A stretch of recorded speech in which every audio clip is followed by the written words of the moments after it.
அவருடைய செய்தியை நாம் தியானிக்கிறதுக்கு ஆதாரமாய் எபிரேயர் 12:25 வசனத்திலிருந்து 29 வசனம் வரையிலும் பேசுகிறவருக்கு நீங்கள் செவி கொடுக்க மாட்டோம் என்று விலகாதபடிக்கு என்னவாயிருங்கள், எச்சரிக்கையாயிருங்கள். ஏனெனில் பூமியிலே பேசினவருக்கு செவி கொடுக்காமல் போனவர்கள், செவி கொடுக்க மாட்டோம் என்று விலகினவர்கள் தப்பி போகாமல் இருக்க, பரலோகத்திலிருந்து பேசுகிறவரை நாம் விட்டு விலகினால் எப்படி தப்பி போவோம்? அவருடைய சத்தம் அப்பொழுது பூமியை அசைய பண்ணிட்டு, இன்னும் ஒரு தரம் நான் பூமியை மாத்திரமல்ல வானத்தையும் அசைய பண்ணுவேன் என்று இப்பொழுது வாக்குத்தத்தம் செய்திருக்கிறார். இன்னும் ஒரு தரம் என்கிற சொல்லானது அசையாதவைகள் நிலைத்திருக்கத்தக்கதாக அசைவுள்ளவைகள் உண்டாக்கப்பட்டவைகள் போல் மாறி போகும் என்பதை குறிக்கிறது. ஆதலால் அசைவில்லாத ராஜ்யத்தை பெறுகிறவர்களாகிய நாம் பயத்தோடும் பக்தியோடும் தேவனுக்கு பிரியமாய் ஆராதனை செய்யும்படி கிருபையை பெற்றுக் கொள்வோம். நம்முடைய தேவன் பட்சிக்கிற அக்கினியா இருக்கிறாரே போதும். இந்த நல்ல அற்புதமான காலை பொழுதிலும் கர்த்தருடைய செய்திக்கு ஆதாரமாக எடுத்துக்கொண்ட என்னுடைய மையப்பொருள்,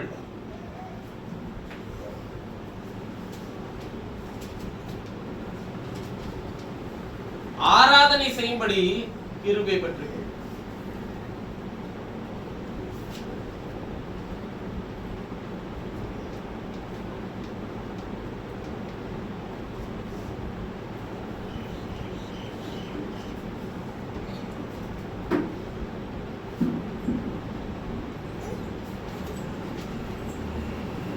ஆராதனை செய்ய நாம் கிருபையை பெற்றுக் கொள்வோம் என்கிற தலைப்பின் கீழ் இருந்து உங்களோடு கூட பேச நான் விரும்புகிறேன். ஆராதனை என்பது தேவனுக்குரியது. அதை எந்த மனுஷனுக்கோ எந்த ஒரு காரியத்துக்கோ தேவன் கொடுக்கிறவர் அல்ல. அந்த ஆராதனை செய்கிறதற்கு தேவன் இந்த உலகத்தில் தேர்ந்தெடுத்திருக்கிறார் நம்மை. ஆராதனை என்பது அவர் சொல்லுகிறார், 10 கட்டளைகளை கொடுக்கும் போது கூட சொல்லுகிறார், என்ன என்று உங்களுக்கு வேற தேவர்கள் உங்களுக்கு என்ன பண்ண வேண்டான்றாரு, உண்டாயிருக்க வேண்டாம். வானத்தின் கீழெங்கும் பூமியிலேயும் எந்த ஒரு மனுஷனுக்கு நிகராகவும் எந்த ஒரு உயிரினத்துக்கு நிகராகவும் எந்த ஒரு காரியத்திற்கு நிகராகவும் என்ன பண்ண வேண்டான்றாருங்க. சொரூபத்தை ஆகிலும் ஒப்பிடுதலை ஆகிலும் நமஸ்கரித்தலை ஆகிலும் செய்ய வேண்டான்றார். என்னை எதோடு ஒப்பிடாதீங்கன்றார். அப்படி ஒப்பிட்டு என்னை அதை வழிபடுகிறது போல என்னை வழிபடுகிற காரியத்தை எதுவும் என்ன பண்ண வேண்டான்றாருங்க, செய்ய வேண்டாம். என் நாமத்தை வீட்டிலே வழங்காதீர்கள்ன்றாரு. இது பழைய ஏற்பாட்டினுடைய பிரமாணத்திலே ஆண்டவர் சொல்லிட்டு வர விஷயம். இன்னும் கொஞ்சம் ஏசாயா தீர்க்கதரிசி புத்தகத்திலே வரும்போது சொல்லுகிறார், என் மகிமை வேறு ஒருவனுக்கு கொடு, அதை என்ன பண்ண மாட்டேன், யாருக்கு கொடுக்க மாட்டேன், விக்கிரகங்களுக்கு கொடுக்க மாட்டேன்றாரு. இங்கே அநேகருக்கு விக்கிரகங்கள் என்றால் வார்ப்பிக்கப்பட்ட சுரூபங்களை தான் நீங்கள் விக்கிரகங்கள் நினைக்கிறீர்கள். வேதம் அது மாத்திரமல்ல என்று முற்றிலுமாய் மறுக்கிறது. அப்ப அதாவது மகிமை நான் வேற எதுக்குமே, என்னுடைய விஷயத்தை நான் எதுக்குமே நான் விட்டு கொடுக்க மாட்டேன்றாரு. ஆனால் அப்படி சொல்லிட்டு வந்ததான தேவன் பழைய ஏற்பாடு முழுவதும் அப்படியாய் வாழ்ந்து வந்த ஜீவனுள்ள நாம் ஆராதிக்கிற தேவன், பழைய ஏற்பாட்டிலே உங்களுக்கு ஒரு விஷயத்தை சொல்லுகிறேன், யெகோவா என்னும் நாமத்தை உச்சரிக்க கூட பயந்தார்கள் ஆசாரியர்கள். ஏன்னா இப்ப பாவத்தோடு பலிபீடத்துல வரும்போது யெகோவாங்கிற நாமத்தை உச்சரிச்சா செத்து போயிடுவான். அதனால அவங்க என்ன வார்த்தையை உச்சரித்தாங்க அப்படின்னு சொல்லி கேட்டீங்கன்னா, அதோனாய் என்கிற வார்த்தையை பயன்படுத்தினார்கள். அதோனாய் என்றால் என் எஜமானனே என்ற அர்த்தம். அப்புறம் யாவேன்னு சொல்லி உச்சரிச்சாங்க. யாவே என்றால் கர்த்தர் என்ற அர்த்தம். உயிரெழுத்துக்களை எல்லாம் எடுத்த பிறகு அந்த அதோனாயும் யாவேவும் ஒன்றாய் சேர்ந்ததுதான் யெகோவாவா இருந்தது. ஏன்னா அந்த சொல்றாரு, யெகோவா என்பது என்னுடைய நாமம் அப்படின்னு சொல்றாரு. இதுவே பரிசுத்தமுள்ள நாமெல்லாம் பழைய ஏற்பாட்டுல சங்கீதக்காரன் எல்லாம் சொல்லிட்டு வர்றாரு. இப்ப இதை வச்சு ஒரு ஸ்தாபனமே என்ன பண்ணுதுங்க இருக்கு. பழைய ஏற்பாடு முழுவதும் அவரை ஆராதிக்கிறதுக்கு அவருக்கு வேதத்தில் 1000 நாமங்கள் இருக்கு. அவர் நாமம் அதிசயமானவர், ஆலோசனை கர்த்தர், வல்லமையுள்ள தேவன், நித்திய பிதா, சமாதான பிரபு, யெகோவா ஈரே, யெகோவா நிசி, யெகோவா ஷம்மா, யெகோவா சித்கனு, யெகோவா சபோக், இப்படின்னு யெகோவா ரூவான் பல நாமங்கள் இருக்கு அவருக்கு. 1000க்கு மேற்பட்ட நாமங்கள். அதான் பக்தர்கள் எழுதும்போது சொன்னாங்க, நமக்கு 1000 நாமம் இருக்கு, எதை சொல்லி ஆண்டவரை பாடுறது? ஆனால் ரட்சிக்கப்படுகிறதற்கு என்று உங்களுக்கு கொடுக்கப்பட்ட ஒரே நாமம் கர்த்தராகிய இயேசு கிறிஸ்துவின் நாமம். அந்த நாமம் இல்லாமல் எதுவே கிடையாதுங்க. பாவ மன்னிப்பு இல்ல, ரட்சிப்பு இல்ல, அந்த நாமம் இல்லாமல் விடுதலை இல்ல, அந்த நாமம் இல்லாமல் சுகம் இல்ல, ஆரோக்கியம் இல்ல, பலன் இல்ல, பாதுகாப்பு இல்ல, எதுவுமே இல்ல. ஏனென்றால் யாவேவாய், அதோனாயாய், யெகோவாவாய் வாசமண்ணின தேவன், மகிமையிலே என் நாமத்தை வீணிலே வழங்கின எல்லாரையும் கொன்று போட்ட தேவன், அவர் எல்லா மகிமையும் விட்டு இறங்கி அடிமையின் ரூபம் எடுத்து மனுஷர் சாயலானது கர்த்தராகிய இயேசுவின் நாமத்திலே தான். அந்த நாமத்திலே அவர் வந்தபோது என் மகிமை நான் உங்களுக்கு கொடுக்கிறேன்றாரு. அவருடைய ஆவியை நான் உங்களுக்குள்ள ஊற்றி இருக்கிறேன்றாரு. நீங்க இப்ப என்ன பார்த்து என்னன்னு சொல்லி கூப்பிடலாம்? யாவேன்னு சொல்லி கூப்பிடுங்க, யெகோவான்னு சொல்லி கூப்பிடுங்க, அதோனாய்னு சொல்லி கூப்பிடுங்கன்றாரா? இல்ல இல்ல இல்ல. அப்பா பிதாவே என்று கூப்பிடப்படுகிற புத்திர சுவிகாரத்தின் ஆவியை உங்கள் இருதயத்தில் ஊற்றி இருக்கிறார். அப்ப நல்ல விளங்கிக்கோங்க, தேவன் தம்முடைய குமாரனுடைய ஆவியை உங்கள் இருதயத்தில் ஊற்றி அவருக்கு சொந்த புத்திரர்களாய் நம்மை தெரிந்து கொண்டிருக்கிறார். இந்த குமாரனாய் நம்மை மாற்றுகிறதற்கு தேவன் ஒரு குமாரனை அனுப்பவில்லை, அவரே குமாரனாக வந்தார். அதுதான் நிதர்சனமான உண்மை. அதாவது அவரை எத்தனையோ பேர் இந்த உலகத்தில் அனுப்பி இருக்கிறாரு. ஆதாம், அதன் பிறகு ஏனோக்கு, நோவா, மோசே, ஆபிரகாம், ஈசாக்கு, இவர்கள் எல்லாருமே நம்மை குமாரர்களாய் மாற்றல. ஆனால் அவரை மாம்சத்தில் வந்த போது அவரை நம்மை குமாரியத்துகளாய் மாற்றினார் ஆண்டவர். அதனாலதான் அந்த ஆபீஸ்க்கு வந்தாருங்க. அந்த குமாரன் என்கிற ஆபீஸ்ல அவர் வந்தார். அவரு தேவன் தம்முடைய குமாரனை உலகத்தில் தந்தரில் இவ்வளவாய் நம்மிடத்தில் என்ன கூர்ந்தார் எழுந்திருக்குங்க, அன்பு கூர்ந்தார். அப்ப நல்ல விளங்கிக்கோங்க, இப்படி பழைய ஏற்பாடு முழுசும் தன் நாமத்தை யாருக்கும் கொடுக்காத ஆண்டவர். மோசே கேட்கிறார், ஆண்டவரே உங்களுடைய நாமம் என்ன? அதுக்கு மோசேட்ட சொல்றாருங்க, அது என் உள்ளத்தில் இருக்கிறதுன்றாரு. கர்த்தர் என்பது என் நாமன்றாரு. போராடி ஜெபம் பண்றாரு யாக்கோபு. இரு பரிவாரங்களோட ஆசீர்வாதத்தோடு திரும்பி வராரு. ஆண்டவரே நீர் என்னை ஆசீர்வதித்தால் நான் உம்மை விட மாட்டேன்னு சொல்றாரு. அதுக்கு கர்த்தர் சொல்றாரு, உன் பேர் என்ன? யாக்கோபு. இனிமேல் உன் பேர் யாக்கோபு என்று எண்ணப்படாமல் என்னன்னு எண்ணப்படும்ன்றாருங்க, இஸ்ரவேல் என்று எண்ணப்படும். அதுக்கு யாக்கோபு ஆண்டவரை பார்த்து கேட்கிறார், சரி ஆண்டவரே நான் உங்களுடைய பிள்ளை ஆயிட்டேன், இப்போ உங்களுடைய நாமம் என்னன்னு எனக்கு சொல்ல ஆண்டவரே. அதுக்கு அவர் என்ன சொன்னாருங்க, இல்ல இல்ல அதை எப்படி நீ கேட்கலாம்? அவர் சொல்லும்போது சொல்றார், அதை நீ எப்படி கேட்கலாம் என்று அவன் தொடை சந்தை அவர் சுருக்கினார். ஆண்டவரே நீர் யாராய் இருக்கிறீர் நான் போய் சொல்றதுக்கு மோசே கேட்கும்போது சொல்றாரு, இருக்கிறவராக இருக்கிறேன்னு போய் சொல்லுங்க. சொன்னாரா நாமத்தை? இல்ல. யாக்கோபுட்ட சொன்னாரா? அதை எப்படி கேட்கலாம்னு சொல்லி தொடை சந்தை சுருக்கிட்டார். அன்றையிலிருந்து இன்று வரையிலும் யூதர்கள் முன்னதோடைய சாப்பிடுறதே கிடையாது. ஏனென்றால் யாக்கோபினுடைய தொடை சந்தை சுலுக்கினதினால் அவர்கள் தொடை அந்த மாம்சத்தினுடைய தொடை பகுதி வந்துச்சுன்னா அதை சாப்பிட மாட்டாங்க. முன்னதோட லேவி கோத்திரத்துக்கு போகணும். ஆனா அவர்கள் தொடை பகுதியில் இருக்கிற சதைகளை சாப்பிடவே மாட்டாங்க. அதே வேதம் தான் சொல்லுது, நான் சொல்லல. காரணம்,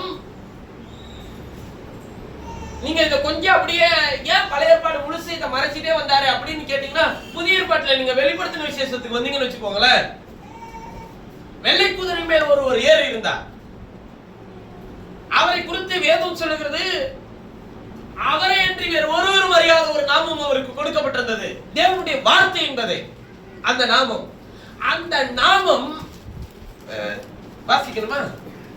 தெரியுமே நினைச்சேன் நானு. வெளிப்படுத்தின விசேஷம் 19வது அதிகாரம். இரத்தத்தில் தோய்க்கப்பட்ட வஸ்திரத்தை எத்தனாவது அதிகாரம்னு சொல்லுங்க. 19:13. அவருடைய நாமம் தேவனுடைய வார்த்தை என்பது. இரத்தத்தில் தோய்க்கப்பட்டிருந்த வஸ்திரத்தை தெரிந்தார். அதனாலதான் நான் சொல்றது, இவர் போட்டிருக்கிற Dress எப்படிங்க? இரத்தத்தில் இவர் வெண்வஸ்திரம் எல்லாம் தெரிக்கல, ஆனால் அது வெண்வஸ்திரமா இருந்தது. புரியுதுங்களா? இரத்தத்தில் தோய்த்து எடுக்கப்பட்ட வெண்வஸ்திரம் இது. இரத்தத்தில் தோய்க்கப்பட்ட வஸ்திரத்தை தரித்திருந்தார். அவருடைய நாமம் தேவனுடைய வார்த்தை என்பது. அவருடைய நாமம் தேவனுடைய வார்த்தை என்பது. பரலோகத்தில் உள்ள சேனைகளின் வெண்மையும் சுத்தமுமான மெல்லிய வஸ்திரம் தரித்தவர்களாய் வெள்ளை குதிரையின் மேல் ஏறி அவருக்கு பின் சென்றார்கள். புறஜாதிகளை வெட்டும்படிக்கு அவருடைய வாயிலிருந்து கூர்மையான பட்டயம் புறப்பட்டது. இருப்பு கோலால் அவர்களை அரசாளுவார். அவர் சர்வ வல்லமையுள்ள தேவனுடைய உக்கிர கோபமாகி மதுவுள்ள ஆலயை மிதிக்கிறார். ராஜாதி ராஜா. 15வது வசனம்லாம் நான் எப்போ உங்களோடு கர்த்தருடைய கிருபையினால் நான் பேச முடியுமோ அவ்வளவு சீக்கிரமா நான் வேத பாடத்தில் உங்களோடு பேச விரும்புகிறேன். ராஜாதி ராஜா கர்த்தாதி கர்த்தா எனும் நாமம் அவருடைய வஸ்திரத்தின் மேலும் அவருடைய தொடையின் மேலும் எழுதப்பட்டிருந்ததாம். அவருக்கே தெரியாத, வேற ஒருவருக்கு தெரியாத ஒரு நாமம் இருந்துச்சு. வஸ்திரத்தில் தொடையில் எழுதப்பட்ட நாமம் என்னங்க? ராஜாதி ராஜா கர்த்தாதி கர்த்தா. ஆமேன்னு சொல்றீங்கல்ல, ஆமேன் கூட அவருடைய நாமம் தான். ஆமேன் என்பவர் சொல்லுகிறதாவதுன்னு எழுதியிருக்கும். ஆமேன் என்பது வார்த்தை அல்ல, ஜீவன். அது அவர், அதாவது செய்தியை நீங்கள் சொல்லும் போது வரவேற்கிற விதங்கள் 2 இருக்கும். அல்லேலூயா என்றால் மகிமை என்ற அர்த்தம், கர்த்தருக்கு துதி மகிமை என்ற அர்த்தம். ஆமேன் என்றால் அப்படியே ஆகட்டும் என்ற அர்த்தம். நாம் இதை வார்த்தையின் பிரயோகத்திலே பயன்படுத்துவோம். எனக்கு நடக்கட்டும். ஆமேன் என்றால் எனக்கு நடக்கட்டும் என்று நீங்கள் சொல்லும் போதெல்லாம் அதை நடத்துகிறவர் உங்களோடு இருக்கிறார். நீங்கள் வார்த்தையை வரவேற்கிறவர்களாய் இருக்கிறது எந்த அளவிற்கு முக்கியமோ அதன்படி வாழ்கிறவர்களாய் இருக்க வேண்டும். வரவேற்பு முக்கியம், வாழ்க்கையும் முக்கியம், வாழ்த்துதல் முக்கியம். அப்ப நல்ல கவனிங்க, ஆராதனைக்கு எல்லாரையும் ஆராதனைக்கு தெரிஞ்சுக்கல. அவர் ஆபிரகாமின் வித்தை மட்டும் தன்னுடைய ஆராதனைக்கு என்று ஆராதனை செய்யும்படிக்கு அந்த வித்தை தெரிந்து கொண்டார். அந்த ஆபிரகாமின் வித்திலிருந்து வந்தது இஸ்மவேலும் இருக்கிறான்.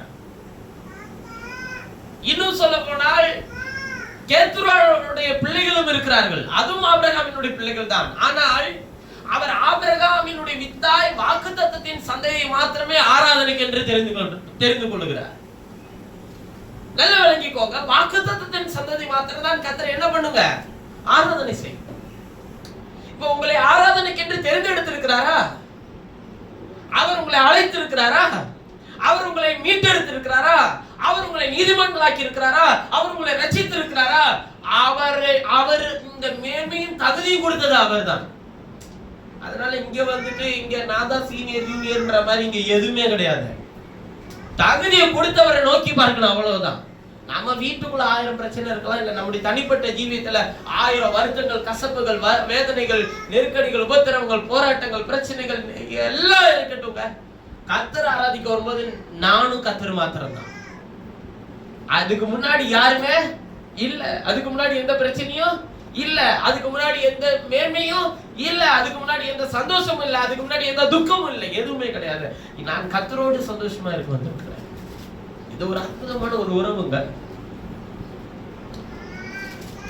ஒவ்வொரு ஆராதனையிலும் அவர் நம்மோடு கூட பேச வேண்டும். பேசுதல் என்று சொல்லும் போது ஆராதனை இன்னைக்கு எப்படி வச்சிருக்கிறாங்கன்னா, இன்னைக்கு ஊழியத்திலே ஒரு தனித்துவமான ஒரு ஊழியம் இருக்கு. ஆராதனை வீரர்கள் அல்லது ஆராதனை, சரியான வார்த்தையை சொல்லணும்னா ஆங்கிலத்துல வர்ஷிப் லீடர்லாம் தனியா ஒரு ஊழியமே வச்சிருக்கிறாங்க. ஊழியர் கர்த்தர் என்னை வர்ஷிப் லீடரா வச்சிருக்கிறாரு அப்படிலாம் சொல்லி அதுக்குன்னே என்னை அழைச்சாருலாம் சொல்றாங்க. அது மாதிரி ஒரு ஊழியம் பைபிள்ல இருக்குதா அப்படின்னு சொல்லி கேட்டீங்கன்னா கிடையவே கிடையாது. வர்ஷிப் லீடர் யாருங்க? பரிசுத்த ஆவியானவர் வர்ஷிப் லீடர். அவருடைய இடத்தை யாவனுக்கும் கொடுக்கறது இல்ல அவரு. அது என்ன நம்ம லீட் பண்றது? இப்ப சில இடத்துல கொட்டு அடிச்சாதான் இது வரும், சிலருக்கு வந்து பாட்டை வேகமா பாடினாதான் ஒரு உற்சாகமா இருக்கும். எனக்கெல்லாம் நீங்க பாட்டே பாட தேவையில்ல. நீங்க ஏதாச்சும் ஒரு வார்த்தையை நீங்க சும்மா எல்லாமே பேசிட்டே இருக்கலாம். ஆனா உங்க வாயிலிருந்து வர ஒரே ஒரு விஷயம் இது எனக்குன்னு உண்டானதுன்னு இருக்குன்னு வச்சுக்கோங்க, அது அப்படியே வந்து இருதயத்தில் உழுந்துச்சுன்னு வச்சுக்கோங்க, அப்படியே தீப்பொறி மாதிரி எரியும். நீங்க கொடுக்கறது ஒரு சின்ன தீப்பொறி தான். ஒரு சிலரை ஜோம் பண்ண விட்டோன்னா அவங்க கொடுக்குற ஒரு சின்ன தீப்பொறி போதுங்க, அப்படியே பத்திட்டு காட்டு தீ மாதிரி எரியும் என்னோட இருதயம். நான் அமைதியா நிசப்தமா தேவ சமூகத்தில் தொடும் காத்திருக்கும் போதெல்லாம் கர்த்தருடைய அளவில்லாத பிரச்சனை என்னை நிரப்பி இருக்கிறத நான் உணர்ந்திருக்கிறேன். ஒவ்வொருவரும் ஒவ்வொரு விதமாய் வர்ஷிப் லீடர்னா பரிசுத்த ஆவியானவர். அவர் அதுவுமே ஆராதனைல 2 ஆராதனை, ஒன்னு பாடல் ஆராதனை, இன்னொன்னு செய்தி ஆராதனை. இல்ல உங்களுக்கு புரியல, ஆராதனைன்னா ஒரு ஆராதனை தான். பாடல் ஆராதனை செய்தி ஆராதனையே கிடையாது, ஒரே ஆராதனை தான். பாடல் எதுக்கு பாடுறோம்? இந்த மாதிரி பாடலாம். பழைய ஏற்பாட்டில் ஆராதனை செய்தாங்களா, முதல் சபை இஸ்ரவேலர் சபை தான். யாரு பாட்டு பண்ணது? செங்கடலை தாண்டி இவன் வெளியே வந்தான்ல, அப்பதான் இவன் பாட்டு பண்ணான். எப்ப பாட்டு பண்ணானா, எங்களை சிவந்த சமுத்திரத்தை கடந்து வர பண்ணி நீரே உமக்கு நன்றி, பார்வோன் கைக்கு மீட்டு ரட்சி நீரே உமக்கு நன்றி, இப்படிலாம் பாட்டு பண்ணான். 2வது பாட்டு எப்ப பண்ணானா, தாகம் தீர்க்கிறதுக்கு கண்மலையில இருந்து தண்ணீர் வந்துச்சு பாருங்க, அப்போ ஒரு பாட்டு பாடினார்கள் இஸ்ரவேலர்கள் எல்லாரும். ஊற்று தண்ணீரே, இந்த பாட்டு இல்ல, அவன் ஊற்று தண்ணீரே ஜீவ நதியே பொங்கி வான்னு சொல்லி பாடினார்கள், முறைமுறையா பாடினார்கள். நம்ம பாடினது வந்து ஊற்று தண்ணீரே இந்த தேவாவிய ஜீவ நதியே நீல் பொங்கி வான்னு சொல்லி பாடுறோம். கொஞ்சம் எக்ஸ்ட்ரா நம்ம விஷயம் தெரிஞ்சு பாருங்க. ஒவ்வொரு ஆராதனையிலும் பாடுறதுலாம் ஒண்ணும் கிடையாது. ஆனால் நின்று கொண்டே அவர்கள் வேதத்தை வாசிக்க வேண்டும், நின்று கொண்டே கர்த்தருடைய சத்தத்தை கேட்க வேண்டும். ஒருத்தனை வீட்டுல போய் எதுவும் செய்யக்கூடாது. அது மாதிரிலாம் இப்ப வச்சிருந்தாருன்னா என்ன பண்ணுவோம்? ரொம்ப கஷ்டம். இப்ப எதுக்கு இந்த முறையில வந்து ஒரு பாடல், அப்புறமேட்டு ஒரு காணிக்க பகுதி, ஒரு சங்கீத வாசிப்பு, இதெல்லாம் எதுக்கு செய்யறோம்? இதெல்லாம் ஒரு ஸ்கூல் மாதிரி ஒரு ஒழுங்கா செஞ்சுட்டு வரோம். எதுக்கு இதெல்லாம் இப்படி செய்யணும்? நம்முடைய தேவன் ஒழுக்கத்தின் தேவன், இஷ்டத்துக்கு நடத்துறவர் இல்ல. சகலமும் நல்லொழுக்கமும் கிரமம்னா என்னங்க? Order wise. கிரமம்னா என்னங்க? ஆர்டர். ஒரு ஆர்டரா செஞ்சுட்டு வர்றாரு. இந்த ஆர்டர்ல அவர் வச்சாரா இந்த பாட்டு முதல்ல கடைசியா செய்தி அப்படி வச்சாரா? இல்ல. ஏன் இப்படி செய்யறோம்? நாம் உலகத்தில் 6 நாட்கள் நேரத்தை செலவழித்து தேவ சமூகத்திற்குள்ளே வருவோம். நாம் கர்த்தரோடு பேசியிருக்கலாம், இடையில கூட்டங்களை கலந்துருக்கலாம், எதுனாலும் செஞ்சிருக்கலாம். ஆனா நாம் ஞாயிற்றுக்கிழமையிலோ அல்லது நாம் எப்பொழுது கூடி வரோமோ அன்றைக்கு வரும்போதெல்லாம் உலகத்தினுடைய விஷயத்திலிருந்து தான் நான் மீண்டு வருகிறோம் இங்க. அப்ப அந்த நிலையை மறக்கடிக்கிறதற்கு, சிந்தனையை தேவ சமூகத்துக்கு நேராக திருப்புகிறதற்கு என்றுதான் பாடலை பாடுது. அவ்வளவுதான். அப்ப நம்முடைய சிந்தனை என்ன ஆகுது? ஒருமனப்படுது. எங்கே 2 அல்லது 3 பேர் என் நாமத்தினாலே கூடி இருக்கிறீர்களோ, இல்ல ஒருமனப்பட்டவர்களாய் கூடி இருக்கிறீர்களோ அவர் மத்தியிலே நான் வாசம் பண்ணுகிறேன். அப்ப அந்த வார்த்தை பதத்தை ஆங்கில வேதாகம் சொல்லுகிறது ஒன்னஸ் சொல்லி எடுத்திருக்கு. அதை யோவான் 17 வாசிக்கும் போது சொல்ற, நாம் ஒன்றாய் இருக்கும்படிக்கு அப்படின்னு சொல்லி எழுதுறாரு. அதையும் ஒன்னஸ் தான் எழுதியிருக்கு. அப்ப அந்த ஒரு மனம் எப்படி வரும்னு கேட்டா, நான் ஒரு சூழ்நிலையில இருந்து வந்திருக்கிறேன், நீங்க ஒரு அங்கலாய்ப்புல இருந்து வந்திருப்பீங்க, இன்னொருவர் சந்தோஷத்துல இருந்து வந்திருப்பாங்க, இன்னொரு துக்கத்துல இருந்து வந்திருப்பாங்க, இன்னொரு இழப்புல இருந்து வந்திருப்பாங்க. இப்ப இவங்க எல்லாரையும் ஒன்னஸ் படுத்துறது எப்படி? ஒவ்வொருத்தவங்கள்ட்டயா போய் பேசி, ஐயா நம்ம கர்த்தரை ஆராதிக்க வந்திருக்கிறோம், சகோதரர் அவர்களே கர்த்தரை ஆராதிக்க வந்திருக்கிறோம், சகோதரி அவர்களே உங்களை கர்த்தரை இப்படி சொல்ல முடியுமா? இல்ல. கர்த்தருடைய வார்த்தையை பாடல் மூலமாய் பாடும்போது நம்முடைய சிந்தனைகள் திருப்பி ஒப்பு கொடுக்கப்பட்டு, இந்த சூழ்நிலையிலிருந்து நான் வந்திருந்தால் ஆண்டவரே நீர் என்னோடு கூட இருக்கிறீர் என்கிற விசுவாசத்தை நாம் அறிக்கை செய்கிறோம். ஒரு மனம் வந்துச்சு, நாம துதிச்சிட்டோம், மகிமைப்படுத்திட்டோம், பாடிட்டோம். பாடல் ஆராதனை முடிஞ்சிருச்சா? ஆராதனை என்ன முடியல, பாடல் தான் முடிஞ்சிருக்கு. ஒருமனப்படுத்தின பிறகு அவர் என்ன பண்ணணுங்க? அடுத்து நீங்க ஜெபம் பண்ணீங்க, நீங்க துதிச்சீங்க, கர்த்தரை மகிமைப்படுத்தினீங்க, அதுக்கு ரீப்ளை வரணுமா இல்லையா? அவர் நம்மோடு கூட பேசும். ஒருவேளை நாம் பாடலை பாடிக்கொண்டு இருக்கும் போது அந்த வார்த்தை உங்களை தொட்டிருக்கலாம். ஆனால் அந்த வார்த்தையின் மூலமாக உங்கள் இருதயம் நிரப்பப்பட்டிருக்கலாம். ஆனால் கர்த்தருடைய வசனம் தான், அதாவது அந்த செய்தி தான் உங்களை அந்த வாரம் முழுவதுமாய் நடத்த போகிறது. தீர்க்க தரிசனம் இல்லாத இடத்தில் ஜனங்கள் என்ன அடைவார்கள்? சீர்கெட்டு போவார்கள். தீர்க்க தரிசனம் என்ன? தேவன் அதிக உறுதியான தீர்க்க தரிசன வசனங்கள் நமக்கு உண்டு. பொழுது விடிந்து விடிவெள்ளி உங்கள் இருதயத்தில் உதிக்கும் அளவும் வசனத்தை கவனித்திருப்பது உங்களுக்கு எப்படி இருக்குமா? நலமா இருக்கும். அப்ப வசனம் இல்லாத இடத்தில் ஜனங்கள் சீர்கெட்டு போவார்கள். அதை கவனிக்காத ஜனங்கள் அங்கே அழிந்து போவார்கள். பைபிள் சொல்லுது பாருங்க, ஆராதனை எனக்குரியதுப்பா, அதுல நான் பேசுகிற செய்தி உனக்கானதுப்பா. அதை எடுக்க, அதை ருசி பார்க்க, அதை பெற்றுக்கொள்ளதான் நம்மளை கர்த்தர் அழைக்கிறார். அப்ப எவ்வளவு நேரத்தோட, எவ்வளவு தகுதியோட, எவ்வளவு பயத்தோட, எவ்வளவு பணிவோட, எவ்வளவு அன்போட நாம் கர்த்தருடைய சமூகத்தில் இருக்கணும் பாருங்க.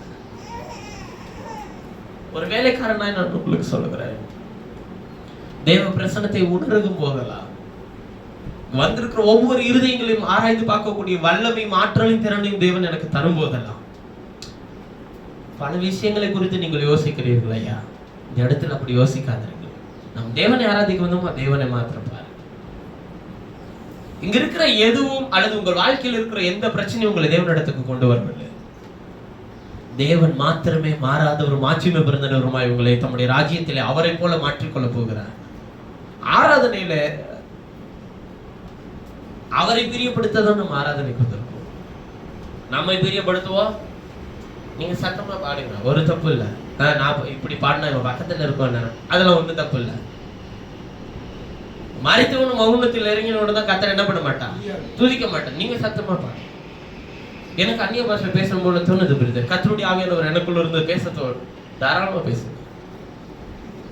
அது வியாக்கியானம் பண்ண நீங்கள் பேசும்போது நான் மௌனமாயிடுவேன். கர்த்தருடைய ஆவியானவர் உங்களுக்கு பேச சொல்றாரா, தாராளமா பேசுங்க. ஆனா நீங்க பேசும்போது நான் அமைதியாயிடுவேன். ஏனென்றால் கர்த்தருடைய ஆவியானவர் ரொம்ப சென்சிட்டிவானவர். அவர் பேசுகிற சத்தத்துக்கு செவி கொடுக்க வேண்டும் என்பதை அவர் கவனமா இருப்பார். அமைதியா இருக்கணுங்க. கர்த்தர் பேசும்போது சில நேரத்தில் அமைதியா இருக்கணும்னு சொல்றதுக்கு காரணம் என்ன தெரியுமா? அவர் ரொம்ப கவனமா அவர் சொல்ற விஷயத்தை கவனிச்சு பாருங்க. மெல்லிய அமர்ந்த சத்தத்தோடு கர்த்தர் எலியாவோடு பேசுகிறார். அவர் எல்லாரோடு பேசி வருகிறார். ஆராதனையில் அவர் உங்களோடு கூட பேசுகிறவராய் இருக்கிறார். அது முதல்ல தெரிஞ்சுக்கோங்க. கிருபை கொடுக்கலன்னா ஆராதிக்கவே வர முடியாது. தகுதி என்ன? நோவா வேலைக்குள்ளே போறதுக்கு அவனுக்கு கிடைச்ச தகுதி என்ன? தேவ கிருபை. தேவனுடைய கண்கள்ல அவனுக்கு என்ன கிடைச்சதுங்க? கிருபை. அவன் வேலைக்குள்ளே போனானா இல்லையா? வேலைக்குள் இருப்பது அவரை ஆராதனை செய்கிறதற்கு சமம். உங்களை எடுத்துக்கொண்டு கர்த்தர் தம்முடைய ராஜ்யத்தின் முத்திரர்களாய் தம்முடைய சரீரத்தில் சேர்த்துக் கொள்ளும் போது என்ன செய்ய போறீங்க? நீங்க சரீரத்துல போய் அவருக்கு ஆராதனை செய்ய போறோம், அவரை தொழுது கொள்ள போறோம். உங்களுக்கு உதாரணத்துக்கு சிலரை சொல்லுகிறேன். ரெபெக்காள் ஈசாக்குக்கு எதிர்கொண்டு போய் பணிந்து கொண்டு தொழுது கொண்டார். ரூத் போவாசனுடைய பாதத்திலே அமர்ந்து அவனுடைய படுக்கையிலே போய் அவனை தொழுது கொண்டார். எழுந்திருந்து பார்க்கும்போது போர்வை விரித்துபடின்னு சொல்லி வார்கோதுமையினால் நிரப்பினான். ஆராதனைக்கு பிறகு தேவன் தம்முடைய வார்த்தையினால் நிரப்புகிறவராய் இருக்கிறார். உங்களுக்கான மேன்மை என்னன்னு உங்களுக்கு தெரியல. உங்களுக்கான தகுதியை கொடுத்தது கர்த்தர். இந்த ஆராதனைக்கென்று உங்களுக்கு ஒரு தகுதியை கொடுத்திருக்கிறாரியா? உலகத்துல வாழ ஒவ்வொரு தகுதி இருக்கலாம். நான் ஒரு மெக்கானிக்கல் இன்ஜினியர், நான் ஒரு சிவில் இன்ஜினியர், நான் ஒரு டாக்டர், நான் ஒரு இன்ஜினியர், நான் ஒரு வக்கீல், இப்படின்ற பல தகுதி இருக்கலாம். ஆனா ஆராதிக்க வர தேவன் உங்களுக்கு ஒரு தகுதியை தந்திருக்கிறார். எல்லாரும் ஆராதிச்சிட முடியாதுயா. எல்லாருக்கும் கர்த்தர் அந்த கிருபை தரவில்லையா? உங்களுக்கும் எனக்கும் அதை தந்திருக்கிறார்.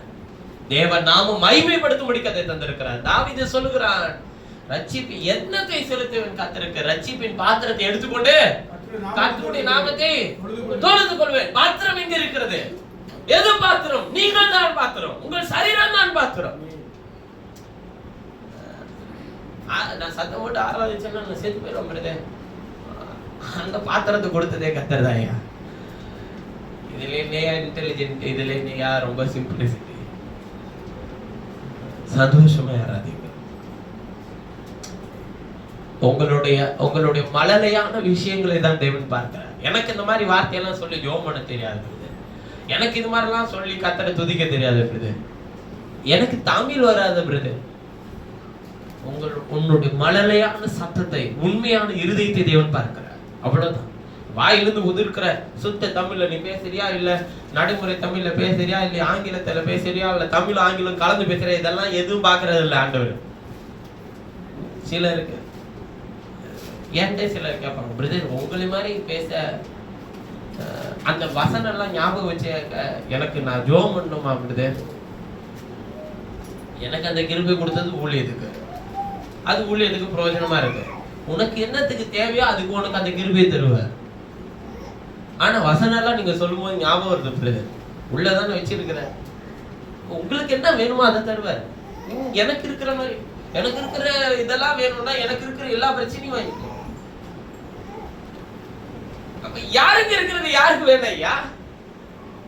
எனக்கு இருக்கு உனக்கு ஏன் இல்ல? அப்படி இந்த சின்ன பிள்ளை மாதிரி சண்டை போடுற வேலையெல்லாம் நிறுத்திப்போம். நமக்கு என்ன கத்துரு, உனக்கும் தேவன் எனக்கும் தேவன். அப்ப பாருங்க, பைபிள் சொல்லுது ஆராதனை கர்த்தருக்குரியது, அவருக்கு மாத்திரம் செலுத்துங்கள், மற்ற எதுக்கும் கொடுக்காதீங்க. ஞாயிற்றுக்கிழமை ஆராதிக்கலாமா, திங்கட்கிழமை ஆராதிக்கலாமா? இப்ப இது ஆராதனைன்னு வச்சுக்கோங்க, சரிங்களா? இது ஆராதனை. சனிக்கிழமையில வேத பாடம்னு வச்சாக்கா அது என்ன இல்ல, சிலர் சொல்ற அது என்ன இல்ல, அது ஆராதனை இல்ல, அது வேத பாடம். அதுவும் ஆராதனை தான். ஆராதனைனாலே ஒரு வசனத்தை உங்களோடு கூட பேசணும்.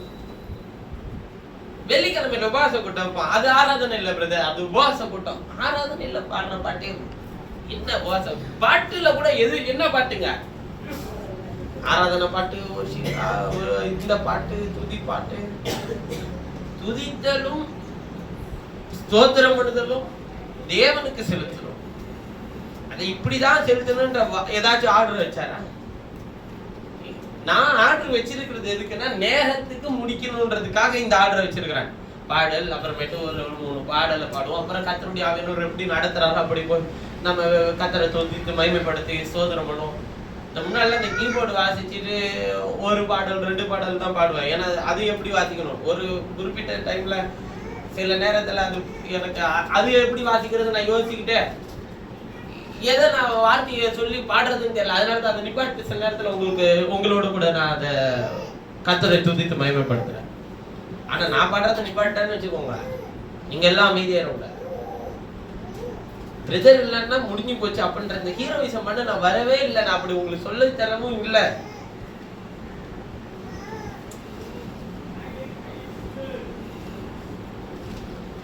பாருங்கள், சரீரத்தை விட்டு நான் போகிற ஒவ்வொரு நாளும், கடந்து செல்கிற ஒவ்வொரு நாளும் தேவனால் வளர்ச்சி அடைகிறவர்களா இருக்கணும். வளர்கிறவர்களை போல கலங்கம் இல்லாத திருவசனமாகிய ஞானப்பாலின் மேல் என்னவா இருக்கணுங்க? வாஞ்சியா இருங்க, வாஞ்சியா இருங்க. எபிரேயர்ல என்ன சொல்றாருன்னு பாருங்க, 12ஆம் அதிகாரத்துல சொல்றாரு. எபிரேயர் 12 ஒரு நிமிஷம் 25. பேசுகிறவருக்கு நீங்கள் செவி கொடுக்க மாட்டோம் என்று விலகாதபடிக்கு என்னவாயிருங்கள்.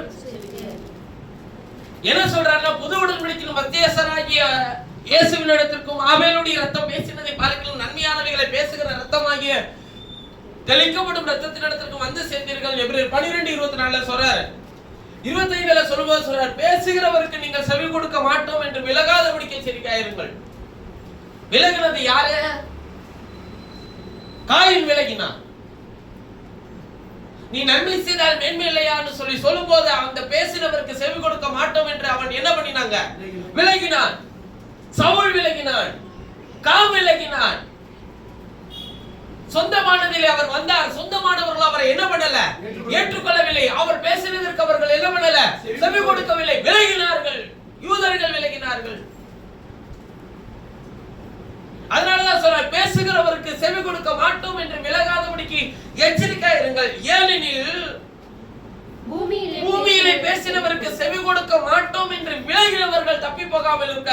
விலகினவர்கள் யாருன்னு கேட்டா சர்ப்பத்தின் சந்ததி. விலகினவர்கள் எல்லாம் தப்பிக்கவே முடியல. அந்த சாபத்துக்குள்ளே அவரை அறியக்கூடாதபடிக்கு, பூமி பலனை கூடாதபடிக்கு அவர்கள் எல்லாரும் தப்பி போகாமல் இருக்க, பரலோகத்திலிருந்து பேசுகிறவரை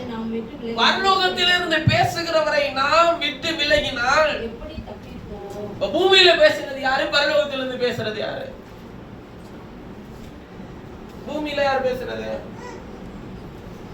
பூமியில பேசினவர்களுக்குன்னு சொல்லல, பூமியில பேசினவர்க்குன்றாரு. பூமியில பேசினவர் யாரு? இயேசு மாம்சத்தில் வந்தபோது பேசினார். என்ன பேசினார்? மனம் திரும்புங்கள், தேவனுடைய ராஜ்யம் சமீபமா இருக்கிறது என்று சொன்னார். பிதாவின் சித்தம் செய்து முடிப்பது என்னுடைய மீதான போஜனம் என்றாரு.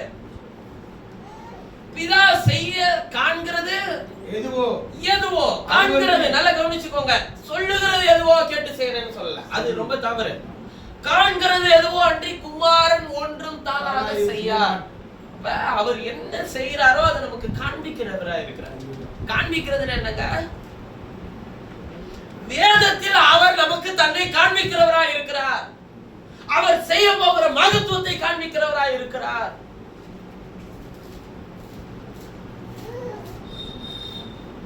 பாருங்க, லாசருடைய கல்லறையின் இடத்தில் போய் நிற்கும் போது, கர்த்தாவே நான் போகவா, அங்க போய் நிற்கவான்னு சொல்லி கேட்டு வந்தாரா? இல்ல. அங்க போய் என்ன ஜெபம் பண்றாரு? இதுதான் இன்னைக்கு உங்களுக்கு எனக்கும் இருக்கிற ஒரே அடையாளம். அவர் என்ன ஜெபம் பண்றார்? பிதாவே, எப்பொழுதும் என் சத்தத்துக்கு செவி கொடுக்கிறேன், இப்பொழுதும் என்னை கேட்டருளும். இங்க சுற்றி இருக்கிறவருடைய கண்கள் காணும்படிக்கு நீர் இதை கேட்டருளும். எல்லாரும் செத்து பண்ண எப்படா திரும்பி வருவான்னு நினைச்சாங்க. லாசருவே வெளியே வாழ்ந்தாரு. இவர்களை யாரும் காணாத ஒரு விஷயத்தை இவர் கண்டு இருக்கிறார். அவனை வெளியே வர வைத்தார். மரித்தவனை உயிரோடு எழுப்பி கொண்டு வந்து அவர்களுக்கு முன்பாக காண்கிறவர். அவர் கண்டதை இவர்கள் காணவில்லை, ஆனால் இவர்கள் பார்க்கும் போதுதான் இவர் யார் என்பதை நம்பி விசுவாசித்து அவரிடத்தில் சேர்ந்தார்கள். அப்ப நல்லா கவனிச்சுக்கோங்க, அந்த நிலையில இருந்ததுதான் நம்ம, அங்கிருந்து மீட்டு எடுத்துட்டு வந்ததுதான் ஆண்டவர். நம்மளை பத்தி நமக்கு நம்பிக்கை இருக்கோ இல்லையா, நம்மளை பத்தி அவநம்பிக்கை நம்மை சுற்றி இருக்கிறவங்களுக்கு இருக்கும். இதெல்லாம் நடக்காது எப்படி தெரியுமா? வாழ்க்கையில அவர்களுடைய கண்களை அவமானப்படுத்த தேவன் நம்மை காணும்படிக்கு தேவன் அற்புதமான கிரியைகளை செய்திருக்கிறார். அதனாலதான் சொல்றார், பூமியில பேசினவருக்கு செவி கொடுக்க மாட்டோம் என்று விலகினவர்கள். யூதர்கள் அவருக்கு செவி கொடுக்க மாட்டோம் என்று விலகினார்கள். அவருடைய சொந்த ஜனங்களை அவருக்கு செவி கொடுக்க மாட்டோம் என்று என்ன பண்ணினாங்க? விலகினார்கள். அதனாலதான் சொல்றார், பரலோகத்திலிருந்து பேசுகிறவரை நாம் விட்டு விலகினால் எப்படி தப்பிப்போம்? இப்ப அவர் அங்கிருந்து பேசுறாரா இல்லைங்களா?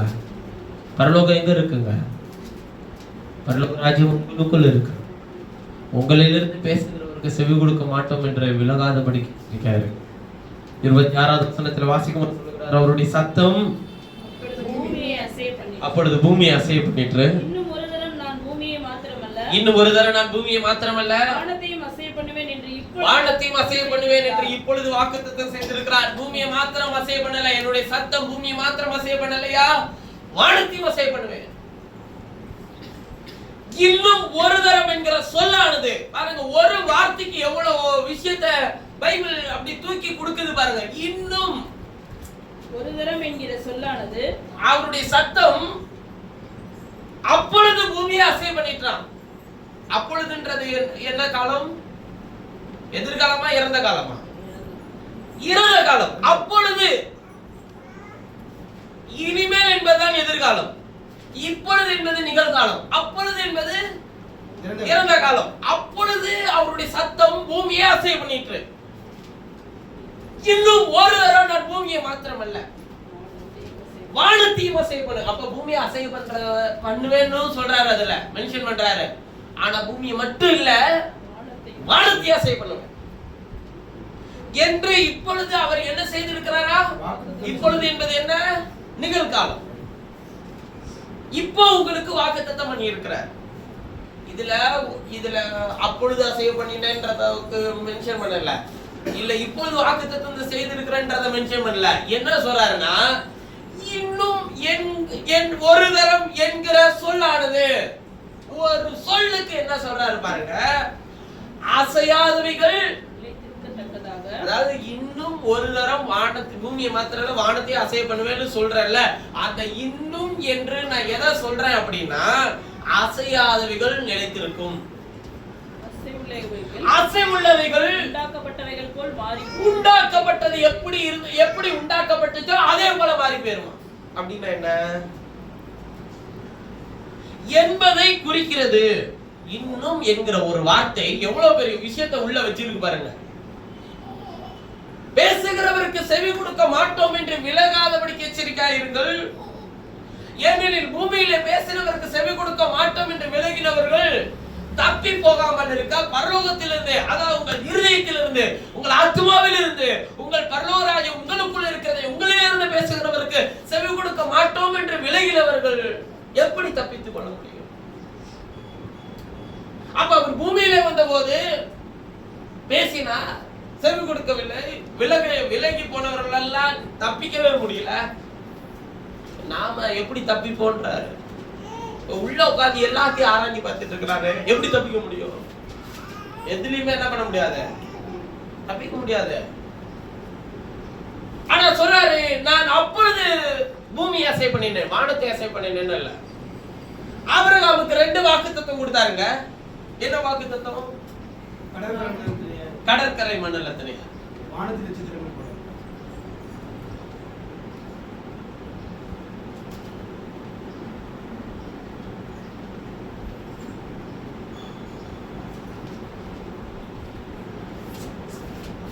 அப்புறம் வானத்து நட்சத்திரங்கள்,